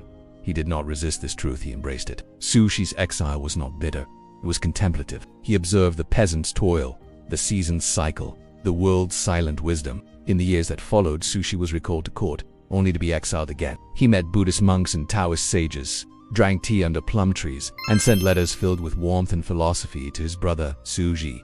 In one poem, he writes, "Life is like a dream, and I will sleep content with wine still in hand." This wasn't despair, it was grace. The Song dynasty, too, would face hardships and eventual decline. Imagine him in his final years, a gray-haired man with tired eyes but a steady hand, seated beside an open window as spring wind rustled bamboo outside. He passed away in 1101, leaving behind thousands of poems, letters, essays, and paintings. Today, Sushi is remembered not as a victim of politics, but as a poetic sage, a mirror of the Song spirit itself. As we now prepare to drift onward into the next segment of our story, let us carry Sushi's presence with us, his gentleness, his insight, his calm, acceptance of life's ebb and flow. And now, as the candle burns low and the air grows still, imagine a final image. Sushi sitting beneath a flowering plum tree, brush in hand, lost in quiet thought. Segment 3, Whispers of Silk and Shadow, Culture, Art, and the quiet turning of the Song. Imagine yourself standing in a dimly lit hall within the imperial palace. The air thick with the scent of sandalwood incense and the soft glow of lantern light casting long, slow shadows on intricately carved wooden beams. The walls are adorned with delicate scroll paintings, each stroke imbued with a quiet poetry, the colors muted yet alive, whispering of mountains veiled in mist, bamboo groves swaying in a silent breeze, and serene rivers winding gently through ancient landscapes. This is a world where art is not merely decoration, but a living expression of philosophy and harmony. It is a world where brush meets paper in deliberate dance, where every line is measured and meaningful, and where beauty is found in simplicity and subtlety. And craftsmen elevated their crafts to new heights, and when the pursuit of beauty and understanding was a path to both personal enlightenment and social refinement, the Song dynasty is often remembered for this golden age of artistic and intellectual flourishing, a time when poets, painters, these Song porcelains were prized far beyond China's borders, traded along the maritime silk routes that stretched across seas to distant lands. Imagine stacks of printed books, their pages carefully folded and bound, making knowledge accessible to scholars in far-flung parts. The Song dynasty, while rich in ideas and refinement, was vulnerable, where watchtowers stand silhouetted against the fading light, and where the once steady rhythm of planting and harvest now carries a shadow of uncertainty. The fields still yield rice, but the distant drums of war beat softly in the background. Population pressures in cities led to crowded living conditions, and wealth disparities became more apparent. Some neighborhoods flourished with merchants and officials, while others struggled with poverty and overcrowding. Small troops performed stories drawn from history, folklore, and romance. Temples were places of quiet meditation and community gathering rather than grand spectacle. Imagine walking along a shaded path leading to a small temple, where monks chant softly in the early morning light. Court officials engaged in cautious, sometimes bitter disputes over governance, military preparedness, and economic policies. Imagine a smoky hall where officials in robes gather around lacquered tables, their voices low but tense as they debate strategies to defend the empire's vast borders. Women in towns embroidered intricate scenes on silk, their fingers moving with practiced grace as they told stories of heroes and nature. Fishermen cast nets at dawn, their boats rocking gently on mist-covered lakes. Scholars copied texts by candlelight, their faces illuminated by soft, flickering flames. And as you breathe slowly and deeply, allow the gentle currents of history to lull you onward, deeper into the unfolding story of the Song dynasty. The risk was not sudden collapse, but a slow unraveling, an empire stretched thin between idealism and reality. Incense smoke curls upwards like a slow-moving river, and nearby, villagers leave offerings of fruit and flowers in hopes of blessings for health and harvest. The Jurchen invasion in the early 12th century forced the court to retreat south, marking the beginning of the Southern Song period. Even then, art and culture continued to flourish, but beneath the surface, anxiety and sorrow grew, like the slow darkening of a clear river. It was a world of contrasts, the delicate and the durable, the joyful and the somber, the fleeting and the eternal. Lanterns are extinguished one by one. The moon rises high above tiled roofs and bamboo groves. The river flows steadily, carrying stories of silk and sorrow onward. The costumes were simple but elegant, the voices controlled and measured, yet the relationship between religion and state was carefully managed, with the emperor maintaining ultimate authority. The blending of philosophy and faith created a cultural environment that emphasized inner peace and moral duty. It was entertainment that invited contemplation rather than excitement, an art form aligned with the Song's overall aesthetic of calm and refinement. Imagine narrow alleyways filled with lantern light, the smell of cooking fires mixing with the dampness of tiled roofs, and children playing quietly on worn stone steps, their laughter a brief bright note in the evening air. The borders to the north and west faced increasing pressure from nomadic tribes such as the Jurchen and later the Mongols, whose incursions tested the empire's resolve and resources. These songs were performed in tea houses and private gatherings, their melodies slow and haunting, weaving tales of longing, joy, and reflection. Imagine a performer plucking a pipa, the delicate wooden strings vibrating softly in a room filled with the faint aroma of sandalwood and chrysanthemum tea. Listeners closed their eyes, letting the slow music carry them to distant memories and dreams. This helped cultivate a literate society and spread new ideas, slowly weaving a fabric of intellectual continuity even as political storms gathered. Imagine the gentle clinking of ceramic cups and bowls, the faint scent of kill smoke drifting over river ports as ships laden with treasures prepared to sail. But beyond the visible elegance there was a quieter story unfolding, a story of cultural resilience mingled with slow uncertainty. The influence of Neo-Confucianism was growing, a thoughtful revival of Confucian values intertwined with metaphysical inquiry. Shaped by thinkers such as Zhu Xi, unearthed ceramic shards, remnants of ink-stained papers, fragments of wooden structures, and jade ornaments tell stories not only of wealth and art, but also of daily survival and adaptation. Excavations show well-planned urban layouts, with city walls, marketplaces, temples, and scholars' quarters, each reflecting the meticulous order that characterized Song governance. This new philosophy sought to harmonize human conduct with the natural order, emphasizing moral self-cultivation and the pursuit of universal principles. Imagine scholars sitting cross-legged on woven mats, their voices calm and measured, debating quietly over texts thick with meaning. In the cities, scholars and artists gathered in tea houses and private studios, exchanging ideas on poetry, philosophy, and politics. Mountains were rendered with flowing brushstrokes, their peaks disappearing into swirling mists that seemed to breathe and move. Water flowed in silver ribbons across silk screens, dotted with tiny figures that suggested human life's fleeting presence amidst vast, timeless nature. Art reflected this philosophical depth. Landscape painting flourished, with artists capturing not just the physical world but its spirit and essence. The subtlety of this art mirrored the song approach to life, a reverence for balance, for the unseen forces that guide existence, and for the delicate interplay of permanence and change. In the craft workshops, artisans perfected porcelain that shimmered like morning dew, white and translucent, shaped with exquisite precision. Printing technology also blossomed during this time. The development of woodblock printing allowed the spread of literature, poetry, and philosophy to a wider audience than ever before. Yet, beneath the surface of this flourishing culture, there were subtle signs of strain. Imagine a rural village near the northern frontier where farmers speak in hushed tones of recent raids. Archaeological discoveries from song sites reveal layers of this quiet tension alongside remarkable achievement. At the same time, inscriptions and relics hint at growing social complexities. Music and theater also held an important place in song culture. The Ci poetry form, often set to music, gained popularity. Theater, though not as grand as in later dynasties, offered an escape from daily routines. Religious life during the song was a gentle tapestry woven from Buddhism, Taoism, and folk traditions. The song court itself often supported religious institutions, commissioning artwork and architecture that reflected spiritual ideals of harmony and balance. Despite the peace and cultural richness, the Song dynasty's political scene was increasingly fraught. The era's greatest threats came not with crashing armies, but with gradual erosion of resources and confidence. Amidst this, ordinate people lived their quiet lives, caught in the flow of history without This was the pulse of the Song dynasty, the weaving together of beauty and endurance, of creation and quiet struggle. As night falls on this segment of our journey, imagine the Song world settling into stillness. Let your mind rest on these images, the soft brushstrokes on silk, the measured rhythms of scholars, the quiet resilience of a people embracing both beauty and challenge. Segment 4. The gentle tensions, emperors, elites, and the fragile structure of power. Imagine yourself inside the soaring, still halls of the southern Song imperial palace in Linen, far from the original capital of Byonging lost decades. Earlier to northern invaders, the dynasty had reshaped its court among mist-truded hills and along meandering riverbanks. His strength is not bellowed in orders but expressed through layers of ritual, scrolls of knowledge, and delicate negotiations. In the Song dynasty, to rule was to read, to think, and to govern through elegant consensus. The palace architecture is not overwhelming.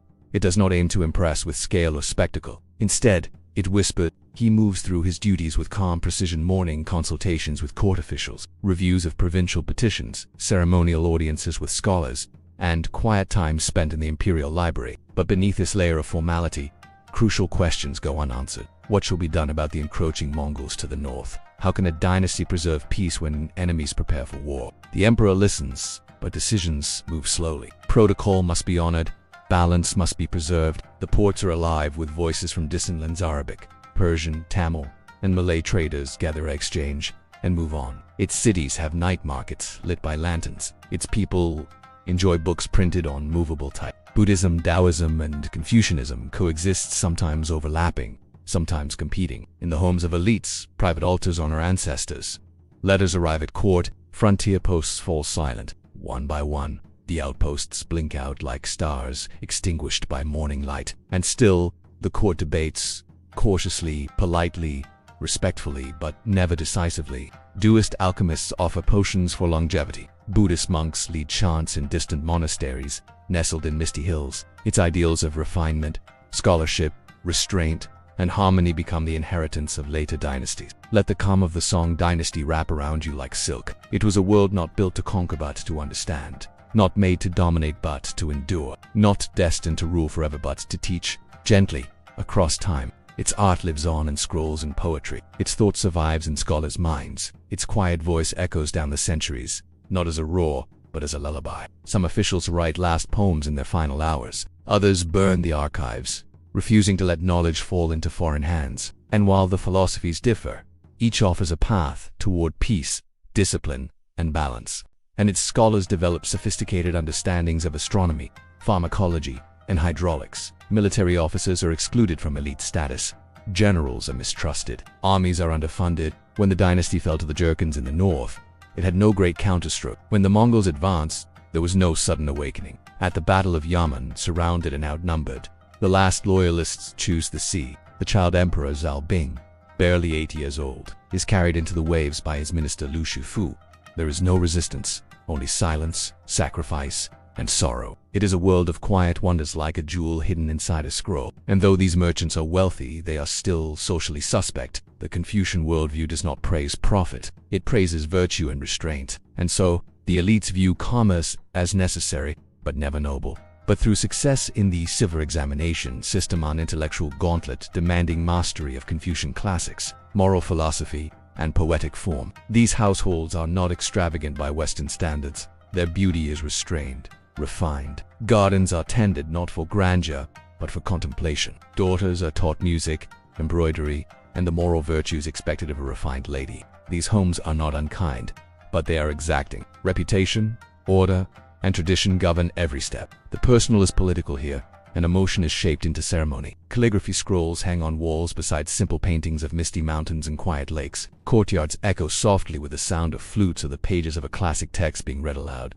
These scholars dedicate decades to study, their success marked by endurance and mental discipline. And so, the empire is governed not by the sword, but by the brush. His is a life defined by balance and decorum. Even his meals are chosen with care. The flavors mild, the dishes seasonal, the presentation harmonious. It is a world that prizes slow, deliberate thinking even when the times begin to demand faster action. Polished wooden beams rise like trees inside great halls, lacquered soft reds and earthy browns. Paper lanterns glow gently, casting golden circles on stone floors worn smooth by ceremonial footsteps. Here, the emperor lives not as a general upon a horse, but as a scholar upon a cushion. Each morning, the emperor rises early. His robes are silk, embroidered not with dragons of flame and wrath, but with those of cloud and wind. The officials who serve him, known as the literati, are men chosen not through inheritance or favor. But as you walk these silent corridors, a quiet tension curls in the air. The Song dynasty's elegance is also its fragility. In council meetings, the ministers speak in measured tones. Their debates are thoughtful, structured, and civil. This quiet fragility extends beyond the court. In the estates of the elite, those privileged families descended from scholars, poets, and officials, life continues in careful rhythm. Marriages are arranged for status and harmony. Sons are tutored in history, ethics, and literary style from the moment they can hold a brush. Yet beyond these walled compounds, another chain is stirs. Merchants in the growing cities of Hangzhou and Chuanzhou move vast quantities of tea, silk, ceramics, and paper.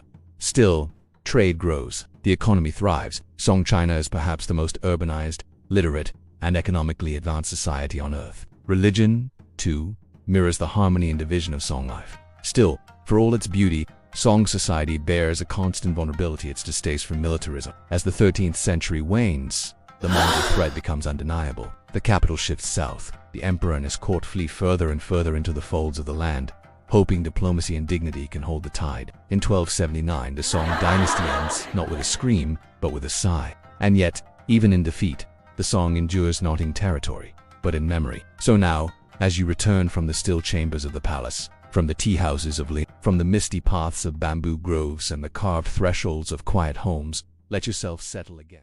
Calming conclusion, the echoes that linger in now, dear listener, as the long tale of the Song dynasty draws to a close. Let us not part with sorrow, but with stillness. Let the gentle echoes of a distant world settle quietly around you. You've walked the shaded gardens of Lin. You've sat beside the calligrapher's table. You've wandered the banks of the Yangtze under moonlight, beside plum trees and drifting lanterns. The Song dynasty is gone. Its emperors long past. Its palaces turned to earth and memory. But the rhythm of its world's low, thoughtful, and like the ink that never quite fades from rice paper. Its presence lingers, subtly guiding the hand of history. The soft clap of a distant wooden bridge, the hush of bamboo leaves in the wind. Perhaps Sushi still walks somewhere, not as a man, but as a breeze through the plum blossoms.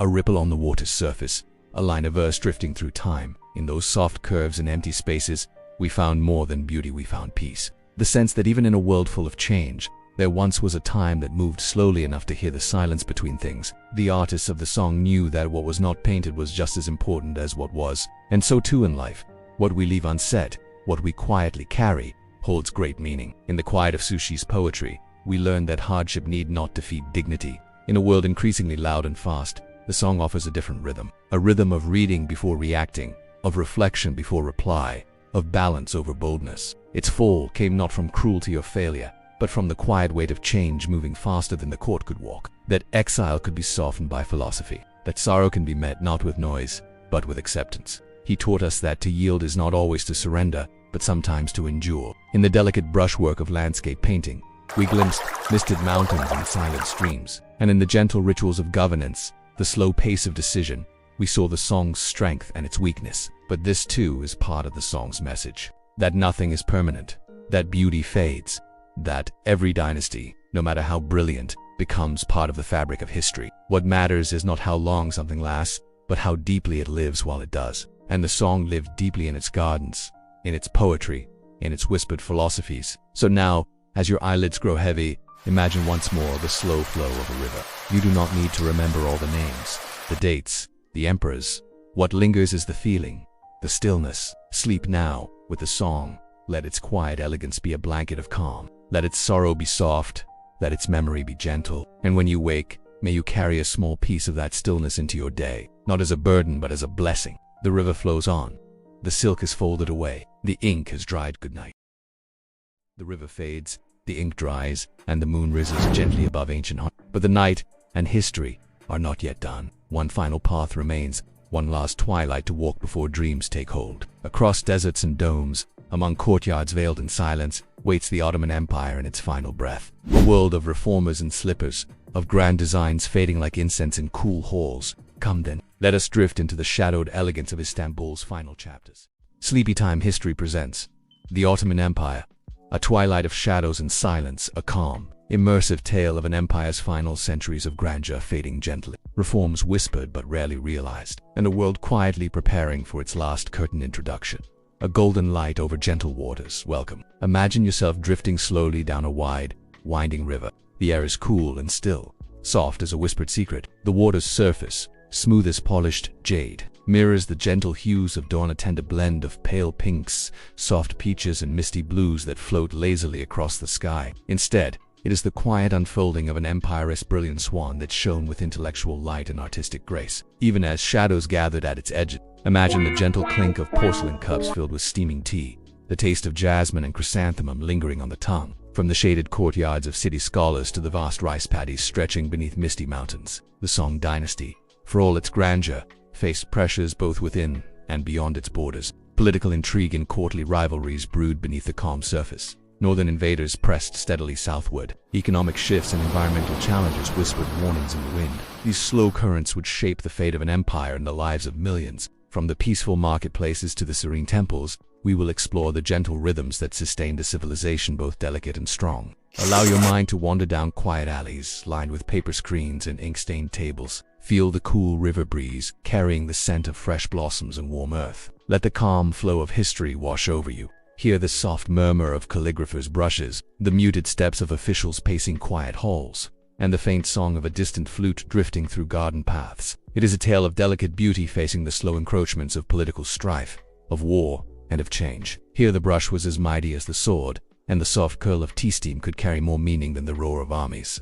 Along the riverbanks, willows lean gracefully, their long, delicate branches trailing faint ripples as they touch the water's edge. Wooden houses, weathered, yet serene, peek out from behind carefully tended gardens, where chrysanthemums bloom quietly beneath the watchful gaze of stone lanterns. The river, ancient and patient, moves without hurry, carrying with it the stories of countless generations. You are entering the world of the Song Dynasty, a time when China's rivers and cities gleamed with brilliance and beauty, like silk spun from sunlight and shadow. For over 3 centuries, from 960 to 1279, the Song Dynasty wove a tapestry of culture, innovation, and refinement. It was an age where scholars turned philosophy into poetry, where art and science blossomed side by side, and where the steady hum of trade flowed through canals and marketplaces like the gentle current beneath your imagined boat. This is not a story of clashing swords or thunderous battles. Picture the scholars sitting calmly in bamboo groves, the flickering flame of paper lanterns illuminating characters carefully brushed onto scrolls. We will take our time on this journey,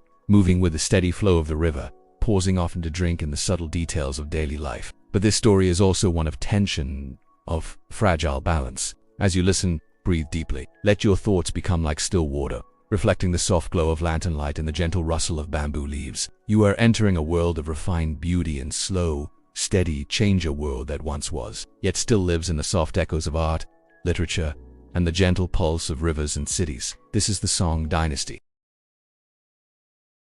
Segment 1. Lanterns in the courtyard.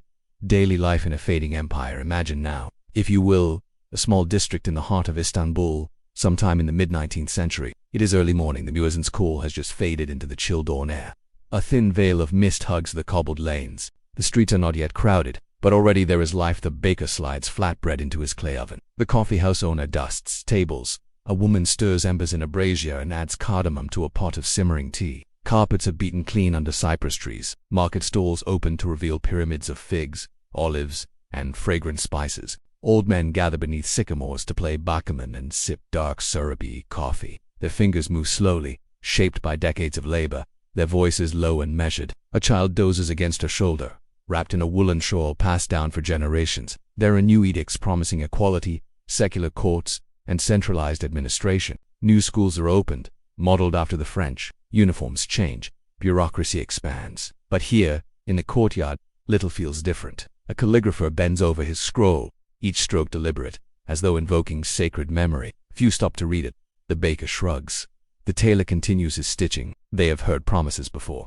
These are not men of urgency. They do not rush. Another cousin leaves for Europe to study medicine, to write poetry, to return with trimmed beard and foreign ideas. There is curiosity, there is caution, and always there is waiting. Time, for them, flows gently, marked by prayer, by the sun's movement. Farmers go down a young shepherd measures the hills. His flock moves lazily across the meadow. A man whose journey mirrored the empire's, hopeful, troubled, enduring, a life not shouted but quietly lived. Railroads snake slowly across Anatolia. Telegraph wires hum like invisible threads in the wind. Flags shift. In a stone farmhouse, his grandmother kneads dough by hand, shaping bread with gestures passed down through centuries. Let us feel the warm breath of bread from the oven. Let us hear the sigh of wind against wooden shutters. This was the Ottoman Empire too, not just janissaries and viziers, but bakers and grandmothers. And in their quiet lives, the empire lingered longer than it ever did in edicts or wars, with silence that speaks not of absence, but of presence of things endured. Cats curl in warm corners, chickpeas simmer in clay pots. And in this stillness, the soul of the Ottoman Empire lingers, not in politics, not in power, but in practice, of time remembered, of dignity unshaken. Even as the world outside the courtyard wall begins to tilt, there are no reform edicts here, only sky, soil, and the cycles of life. On the wall hangs a faded tapestry, once vibrant, now soft with age. The scent of rosewater lingers faintly, and a young boy sweeps the steps outside a tailor's shop with practiced ease. This is not the imperial court. This is not the battlefield. This is the gentle rhythm of daily life, a life lived under domed roofs and beside ancient fountains. In these courtyards and alleys, in shops and homes and small mosques, the people of the Ottoman Empire move with calm purpose. Step now into a modest home. A courtyard at its center glows with early light. The family is waking. Throughout Istanbul and across cities like Damascus, Sarajevo, and Cairo, life pulses in similar rhythms. A mother hums a lullaby as she weaves. Her daughter braids her hair in silence. A widower prepares a small plate of olives and dates, setting it beside a book he will open but perhaps not read. The city slows. It exhales. Trades continue much as they always have. A cobbler works leather with hand tools handed down from his father's father. Evening brings its own pace. Lanterns are lit one by one. The streets glow with a warm, flickering light. And yet, beneath this softness lies change. The Tanzimat reforms begun in 1839 seek to pull the empire forward. A government notice arrives on parchment. It's tacked to the local fountain wall by a sleepy scribe. Still, there are whispers. A neighbor's son goes to the new military academy. In the countryside, where the rhythm of seasons reigns supreme, the pace is even slower. But even in these quiet places, the empire's twilight touches the edges. Still, the rhythms hold. Each day ends, as it began, with quiet, with call to prayer floating above tiled roofs, with lamps burning low. A breeze stirs curtains embroidered with forgotten crests. So let us pause here. We will now turn to a life, a singular thread in the empire's great tapestry. Segment 2. The Quiet Reformer. A life of Emin Ali Pasha. Imagine now, if you will, a high-ceilinged study in Istanbul, where the air smells faintly of ink, tobacco, and polished wood. The morning sun streams through lattice windows, casting patterned shadows across rows of carefully stacked paper. A figure sits at the desk, his shoulders slightly slouched, his eyes thoughtful. His name is Mehmed Ali Pasha. He is not a sultan, not a soldier, not a poet, and yet, for a time, the fate of the empire passed through his pen. He rose swiftly through the ranks of the bureaucracy, not by favor, but by sheer competence. He was trusted to draft treaties, to translate foreign correspondence, to smooth over disputes with quiet elegance. But Ali Pasha was no revolutionary. He preferred structure. He was not interested in toppling traditions, only in tempering them, softening the edges, adapting where necessary. Christians and Jews, long treated as second-class citizens under Islamic law, were to be granted equal rights in courts, schools, and military service. He became a man known not for thunder, but for persistence. He is tired, always slightly tired. But behind his fatigue is something quieter and more powerful. Too many equalities seemed threatening, even unnatural. He walked a tightrope between modernity and tradition with the grace of a court musician tuning a delicate instrument. He drank tea with secretaries. He paced hallways at midnight, whispering clauses to himself, unsure if they would ever be followed. Even his critics admitted his brilliance. He was careful. He was precise. They did not want to share rights with those outside their faith, to be judged by secular courts, to send their sons to mixed academies. Born in 1815 to a modest family, Mehmed Ali Pasha was not destined for power in the traditional sense. He did not inherit land or title. His father worked as a shopkeeper, and young Mehmed spent his early years assisting with basic errands. European envoys admired his command of French, his knowledge of legal systems, his ability to quote Rousseau and Quran in the same breath. He believed deeply that no empire could last unless it respected the humanity of its people, not just the Muslims, all people. He was the empire's calm face abroad, always measured, always deliberate. But from a young age, he had a hunger for reading, for language, for understanding the machinery of the state. For every progressive law, there were whispers of rebellion. Ali Pasha knew the empire was unraveling slowly, but he was determined to stitch as long as there was thread. Young bureaucrats still read his treatises and tried, quietly, to pick up where he left off. He joined the translation bureau in his teenage years, mastering French, studying laws, absorbing the intricacies of diplomacy like water into dry soil. But he offered it a kind of grace and elegance of exit, a whisper of modernity, a final attempt at fairness before the silence settled in. Imagine him, a young clerk with ink-stained fingers, writing in the margins of state documents as he teaches himself the language of power. Let us hear the scratch of his pen on paper, the clink of a teacup beside his elbow, the soft footfalls of a clerk delivering yet another folder to his desk. While others shout, he listens. Where others march, he writes. By his mid-20s, his skill was unmistakable. They were the bridges between worlds, the interpreters of modernity for an empire still clothed in the garments of another age. Imagine him now, older, his beard flecked with white, resting on a divan, papers still spread across his lap. He writes between coughs. He revises drafts in his sleep. He will not stop. As the Ottoman Empire faced pressure from Europe, France, Britain, Russia, men like Mehmed Ali Pasha became indispensable. He was, in many ways, the soul of the Tanzimat reforms, those sweeping efforts in the mid-19th century to reorganize the empire's administration, army, education, and civil rights. His greatest contribution came in 1856 with the Hatwai, a reform edict that promised equality for all subjects of the empire, regardless of religion or ethnicity. It was a bold vision, and a necessary one, but not a simple one. Ali Pasha faced resistance not just from conservative religious leaders, but from everyday citizens who found comfort in the old ways. He listened, he nodded, and he wrote. Policy after policy flowed from his hand, always couched in calm language, never urgent, never inflammatory. He did not work from palaces, but from dusty chambers filled with books and letters. But he kept going. At diplomatic meetings, he wore a quiet dignity, yet behind his reforms lay a deep sorrow. For every policy passed, 10 more languished. For every school opened, another was shut by local resistance. He often said, "We must civilize before we are colonized." It was not a slogan, it was a plea. His health began to fade in the 1860s. The strain of decades spent in careful battle with inertia took its toll. In his final years, he returned often to the theme of justice, not as vengeance, not as order, but as dignity. He passed away in 1871, not with trumpets or banners, but quietly, as he lived. The room was still outside. The city moved on. He left no palace, no family dynasty, just pages and pages of laws, letters, reforms, and dreams. And yet, even in death, his legacy endured. For decades after, Ottoman officials still cited his policies, European diplomats still spoke of his reasoned manner. But time, like the Bosphorus, does not stop. It flows past the best intentions, the clearest minds, the finest scripts. Mehmed and Ali Pasha could not save the empire. No one man could. He is buried in Istanbul. His grave is modest, but his impact, like a well-written sentence, endures. So let us linger here, just for a while longer. And as the lantern outside his office flickers in the evening breeze, let us remember that even in an age of shadows, there were those who tried quietly, gently to keep the light alive. Segment 3: Whispers in Marble.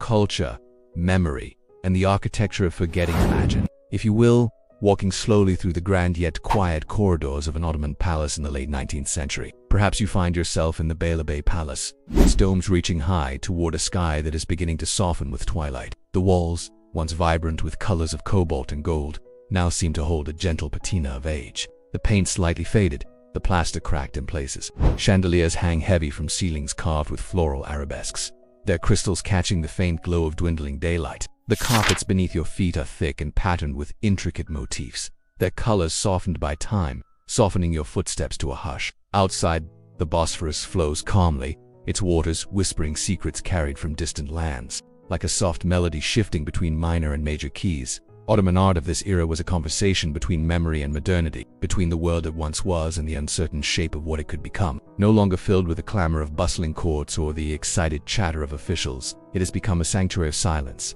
a monument to a world slowly slipping into shadow. Here, young artists, trained in the European traditions of realism, perspective, and anatomy, learned to paint scenes that moved away from the ethereal elegance of miniature portraits and religious iconography. They captured everyday life with a gentle brush. Fishermen mending nets at dawn, vendors arranging spices in vibrant pyramids, children playing beneath the olive trees of Anatolia. The air smells faintly of aged cedar and lingering incense, mixing with the subtle sweetness of jasmine drifting in through latticed windows. Istanbul's new museums housed collections of Ottoman artifacts, Islamic manuscripts and works from around the empire's vast territories. Yet these institutions often felt like time capsules rather than living spaces of art and culture. Istanbul, the jewel of the Ottoman world, was itself a palimpsest city, written and rewritten across centuries. Ancient churches were converted into mosques, Ottoman palaces rested beside European embassies, and narrow bazaars wove between modern train stations. The shelves gathered dust, the galleries echoed with footsteps but lacked the voices of many visitors. But now, many of those stones bore the marks of neglect or hurried renovation. Walls patched here and there, tiles replaced by plain bricks, carved woodwork, sanded smooth. It was not a bold assertion but a quiet persistence, a soft glow that refused to be extinguished. Markets buzzed softly with vendors selling textiles dyed in rich colors. The aroma of fresh bread mingled with roasted coffee.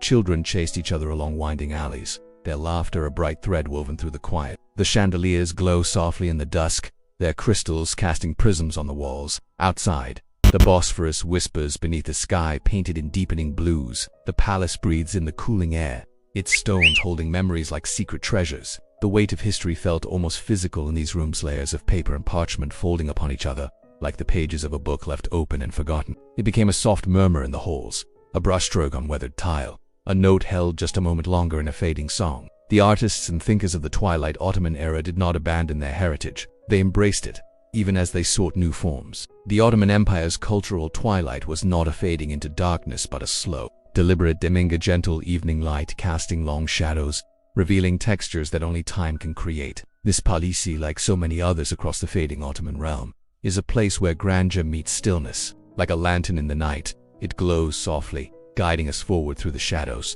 Poets and writers grappled with language and form, blending the classical traditions of Persian and Arabic verse with the growing influence of Western literary movements. Names like Namik Kemal and Tevfik Fikret emerged, writers who championed ideas of reform and liberty, even as they remained deeply rooted in the cultural soil of the empire. The arches still curved gracefully overhead, but the courtyard is quiet now, shadows gathering where fires once burned bright.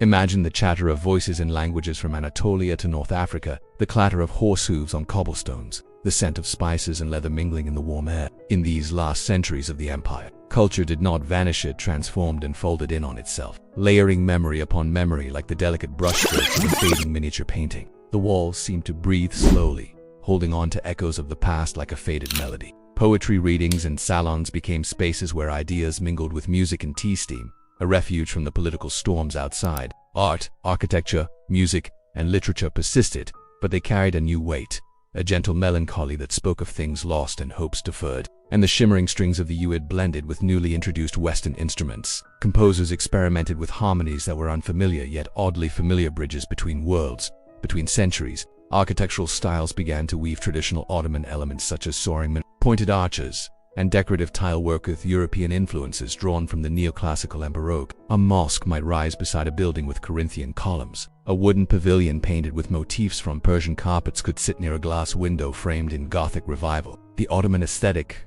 once vibrant and commanding, became increasingly a dialogue with both past and present. This fusion was neither chaotic nor jarring. Instead, it spoke quietly of a civilization negotiating its identity. Picture the Imperial School of Fine Arts in Istanbul, founded during the Tanzimat Reform era. Yet, even in these humble subjects, the brushstrokes reveal a lingering sadness, a soft awareness of change. The colors are muted, the skies often overcast. Literature, too, was a place of quiet negotiation. Their words flowed like gentle streams, sometimes rushing with calls for change, other times pausing to reflect on loss and nostalgia. Music carried a similar tension. The haunting notes of the ney flute, the rhythmic pulse of the dabaka drum. Amid this cultural tapestry, museums and libraries became repositories of memory. Archivists and scholars worked quietly, preserving what they could. Architecture, perhaps more than anything else, captured the empire's complex state of being. Every stone seemed to hold a story, a whisper of a time when the city was the heart of the world. Walk with me through an old caravanserai, once a bustling inn for merchants and travelers. Now, all is still. The silence is not empty but dense with memory. Yet this fading was not a simple decline. It was a gentle folding inward, a culture re-examining itself in the face of an unstoppable world. The tension between old and new created a unique kind of beauty. Beyond the palaces and galleries, daily life continued its own slow rhythm. At tea gardens shaded by fig trees, elderly men played backgammon, their moves deliberate and In this way, culture remained alive not only in grand halls or on canvas, but in the simple acts of daily existence. As we prepare to leave these whispers in marble and walk toward the empire's final chambers of power, carry with you this sense of layered memory. The empire's beauty did not disappear. It transformed. This is the essence of the empire's final centuries. A world poised between glory and silence, between creation and remembrance. Imagine, once more, that quiet corridor in Beylerbey Palace. Here, culture waits patiently, not lost, not forgotten, but quietly enduring. Segment 4. Silk slippers and silent thrones. The elite's last dance. Imagine now, stepping quietly through the ornate gates of an imperial palace long after the crowds have dispersed. The grand halls stand mostly empty, their marble floors cool beneath your slippers. Sultans sat on gilded thrones, draped in silk slippers, presiding over ceremonies that had grown more ritual than reality. Around them, ministers and bureaucrats penned reforms and debates that often seemed to dissolve before they could reach the light of day. The sultans, once absolute rulers with vast armies at their command, now navigated a complex world where power was increasingly diffused. The once feared Janissary Corps had been disbanded after centuries of dominance, replaced by new military formations modeled on European lines. The Tanzimat reforms, launched in the mid-19th century, promised modernization, new legal codes, secular schools, railroads stretching like veins across the empire. The scent of ink and aging paper fills the room, mingling with the faint aroma of strong coffee. Outside, the city hums with a restless energy, but inside, time moves with the cautious rhythm of cautious bureaucracy. The elite mingled in European-style salons in Constantinople, sipping coffee brewed by Armenian or Greek servants, listening to French operas and reading newspapers printed in multiple languages. Western fashions appeared alongside traditional robes. Telegraph lines connected distant provinces with the heart of the empire, bringing news both thrilling and troubling. Some believed that by adopting Western military tactics, legal codes, and educational systems, the empire could reclaim its strength and prestige. Abdülmecid, who reigned during the height of the Tanzimat reforms, sought to modernize while preserving imperial dignity. His reforms aimed at creating equality among subjects regardless of religion, a radical idea for its time. Yet resistance was constant, and the empire's debts mounted. Others mourned what they saw as the erosion of a proud Islamic and Ottoman identity, fearing that too much change would dissolve the fabric of their society. Ceremonies marking the Sultan's birthday, the Feast of Ramadan, or the opening of Parliament were imbued with pageantry. Musicians played the ney and konen, dancers performed traditional world, and courtiers wore robes sewn with the empire's emblematic tulips and crescents. The rise of nationalism among its many ethnic groups challenged the Ottoman idea of unity. The Balkan Wars drained resources and morale. And finally, the Great War, World War I, cast a shadow that would stretch beyond the empire's borders, reshaping the map of the Middle East forever. His reign was marked by the use of intelligence networks, censorship. The palace gardens bloomed with roses and orange trees. Scholars debated philosophy and science in shaded courtyards. A twilight where beauty still lingered, where history whispered through marble halls and silk-draped windows. Children chased each other beneath arches carved with floral motifs, unaware of the empire's fragility. The empire's decline was neither sudden nor violent, but a slow, inexorable ebbing of power and presence. The tension between the glittering silk slippers in the palace and the grinding hardship beyond its walls was ever present, and careful control of dissent, all while projecting an image of the Sultan as both guardian of tradition and modern ruler. Let these whispers lull you toward rest, toward dreams of distant times and places where history's greatest stories unfold quietly, like a soft breeze through the fading light. His rule was a paradox of modernization cloaked in the robes of conservatism. Yet for every step forward there was a falter, a delay, a plan that gathered dust on a mahogany desk. Yet these reforms brought their own tensions and uncertainties. The tapestries hang still, their once vibrant threads softened by time, telling stories of conquest and ceremony. European powers pressed at its borders and within its courts. Russia, Austria-Hungary, and Britain watched closely, eager to carve their own pieces from the Ottoman patchwork. The silence between the notes, the stillness between dances, spoke volumes. There were moments when history held its breath. The empire's attempts at centralization and modernization were often stymied by local governors clinging to old privileges or by ethnic and religious tensions. Simmering beneath the surface, here embroidered cushions, cushioned-tired backs, and golden lamps cast a soft glow on ivory inlays. Perfumed air drifts lazily, mingling scents of rose, amber, and sandalwood. Peasant uprisings, ethnic conflicts, and the pressures of economic hardship stirred unrest. The empire struggled to balance the demands of modern nationalism with centuries-old systems of governance. Each reform was a delicate negotiation, a dance on a knife's edge between innovation and tradition. The Sultan listens quietly to advisors, his gaze distant, perhaps weary. His reign is marked by splendor, but also by the knowledge that the empire he inherited is not the one he commands. Here, in these chambers of power and privilege, the final act of an empire's long twilight unfolds not with clashing swords or thunderous proclamations, but in silks and shadows, whispered intrigues, and the slow ticking of clocks counting down a fading era. Courtiers maneuvered for favor, alliances shifted like shadows, and the great mosque bells told the passage of time that seemed to slip faster than ever.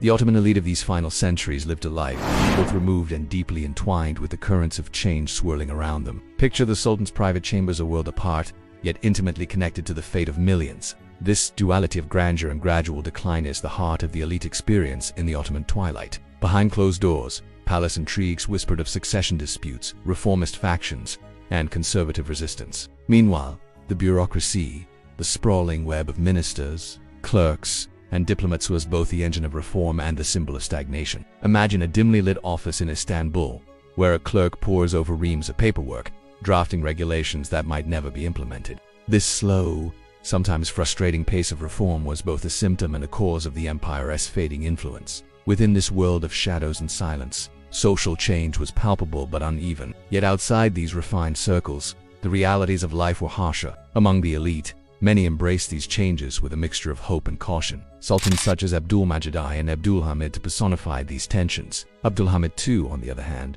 was a master of cautious autocracy. Imagine the Sultan in his palace, receiving envoys from Europe, while letters from Ottoman provinces report unrest and rebellion. Even as the empire's political structures faltered, the court maintained rituals that harkened back to its glorious past. These rituals were more than mere spectacle.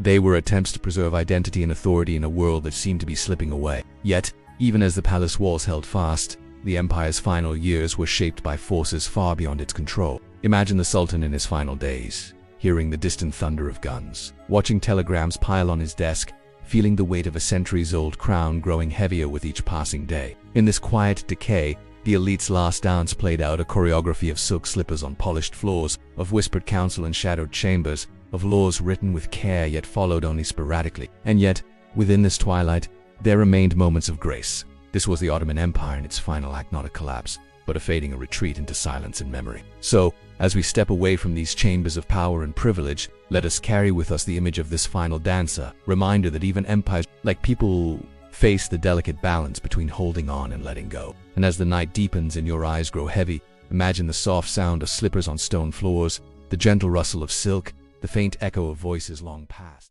Conclusion: the last light. Reflections on an empire's twilight.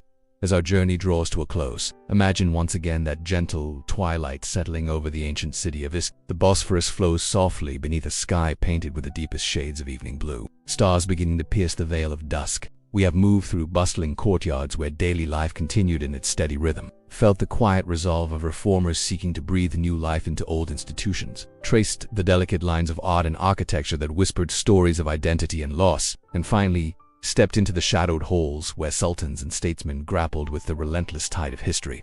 The scent of orange blossoms drifts faintly on a cooling breeze, mingling with the distant sound of a muezzin's call, carrying a timeless echo across the water. Rather, it was a slow, dignified Domingo twilight where power and presence softened gradually, like the final notes of a fading song. And poet of the song Dynasty, whose calm acceptance of life's impermanence we encountered earlier in our journeys. His insight that peace comes not from denying sorrow, but from embracing its resonates deeply here.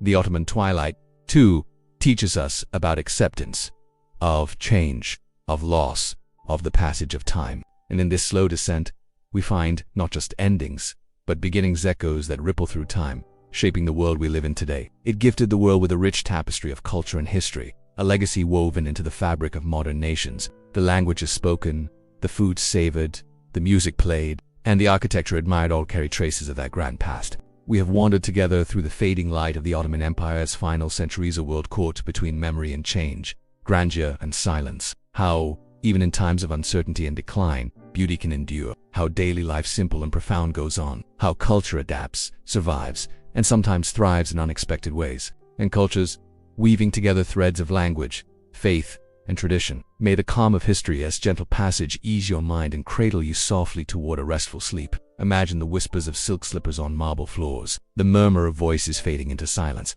the gentle rustling of pages turning in a forgotten library. That in the stillness, there is grace, that every ending carries within it the seed of a new beginning. The empire breathes quietly in memory, a soft presence that time cannot erase. It was a place where ancient calligraphy met European paintings, where traditional melodies harmonized with new instruments, where courtyards echoed with prayers and political debates alike. This was no empire crashing to ruin in a single, dramatic fall.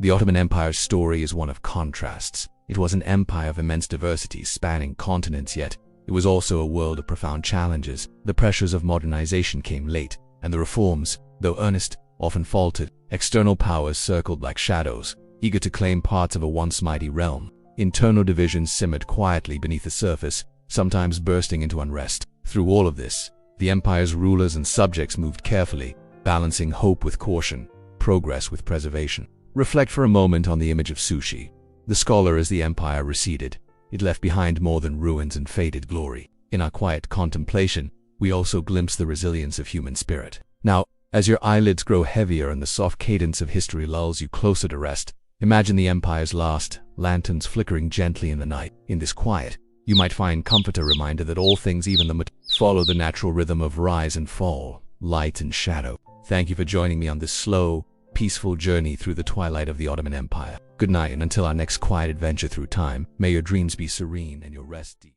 And now, the pages have all turned, the senators have vanished, the temples have hushed, the scholars have bowed, and the lanterns have gone dark. History sleeps, and perhaps so do you. From the fall of Rome to the call to prayer, may your rest be deep, and your dreams be timeless. Sleep well, dear until next time.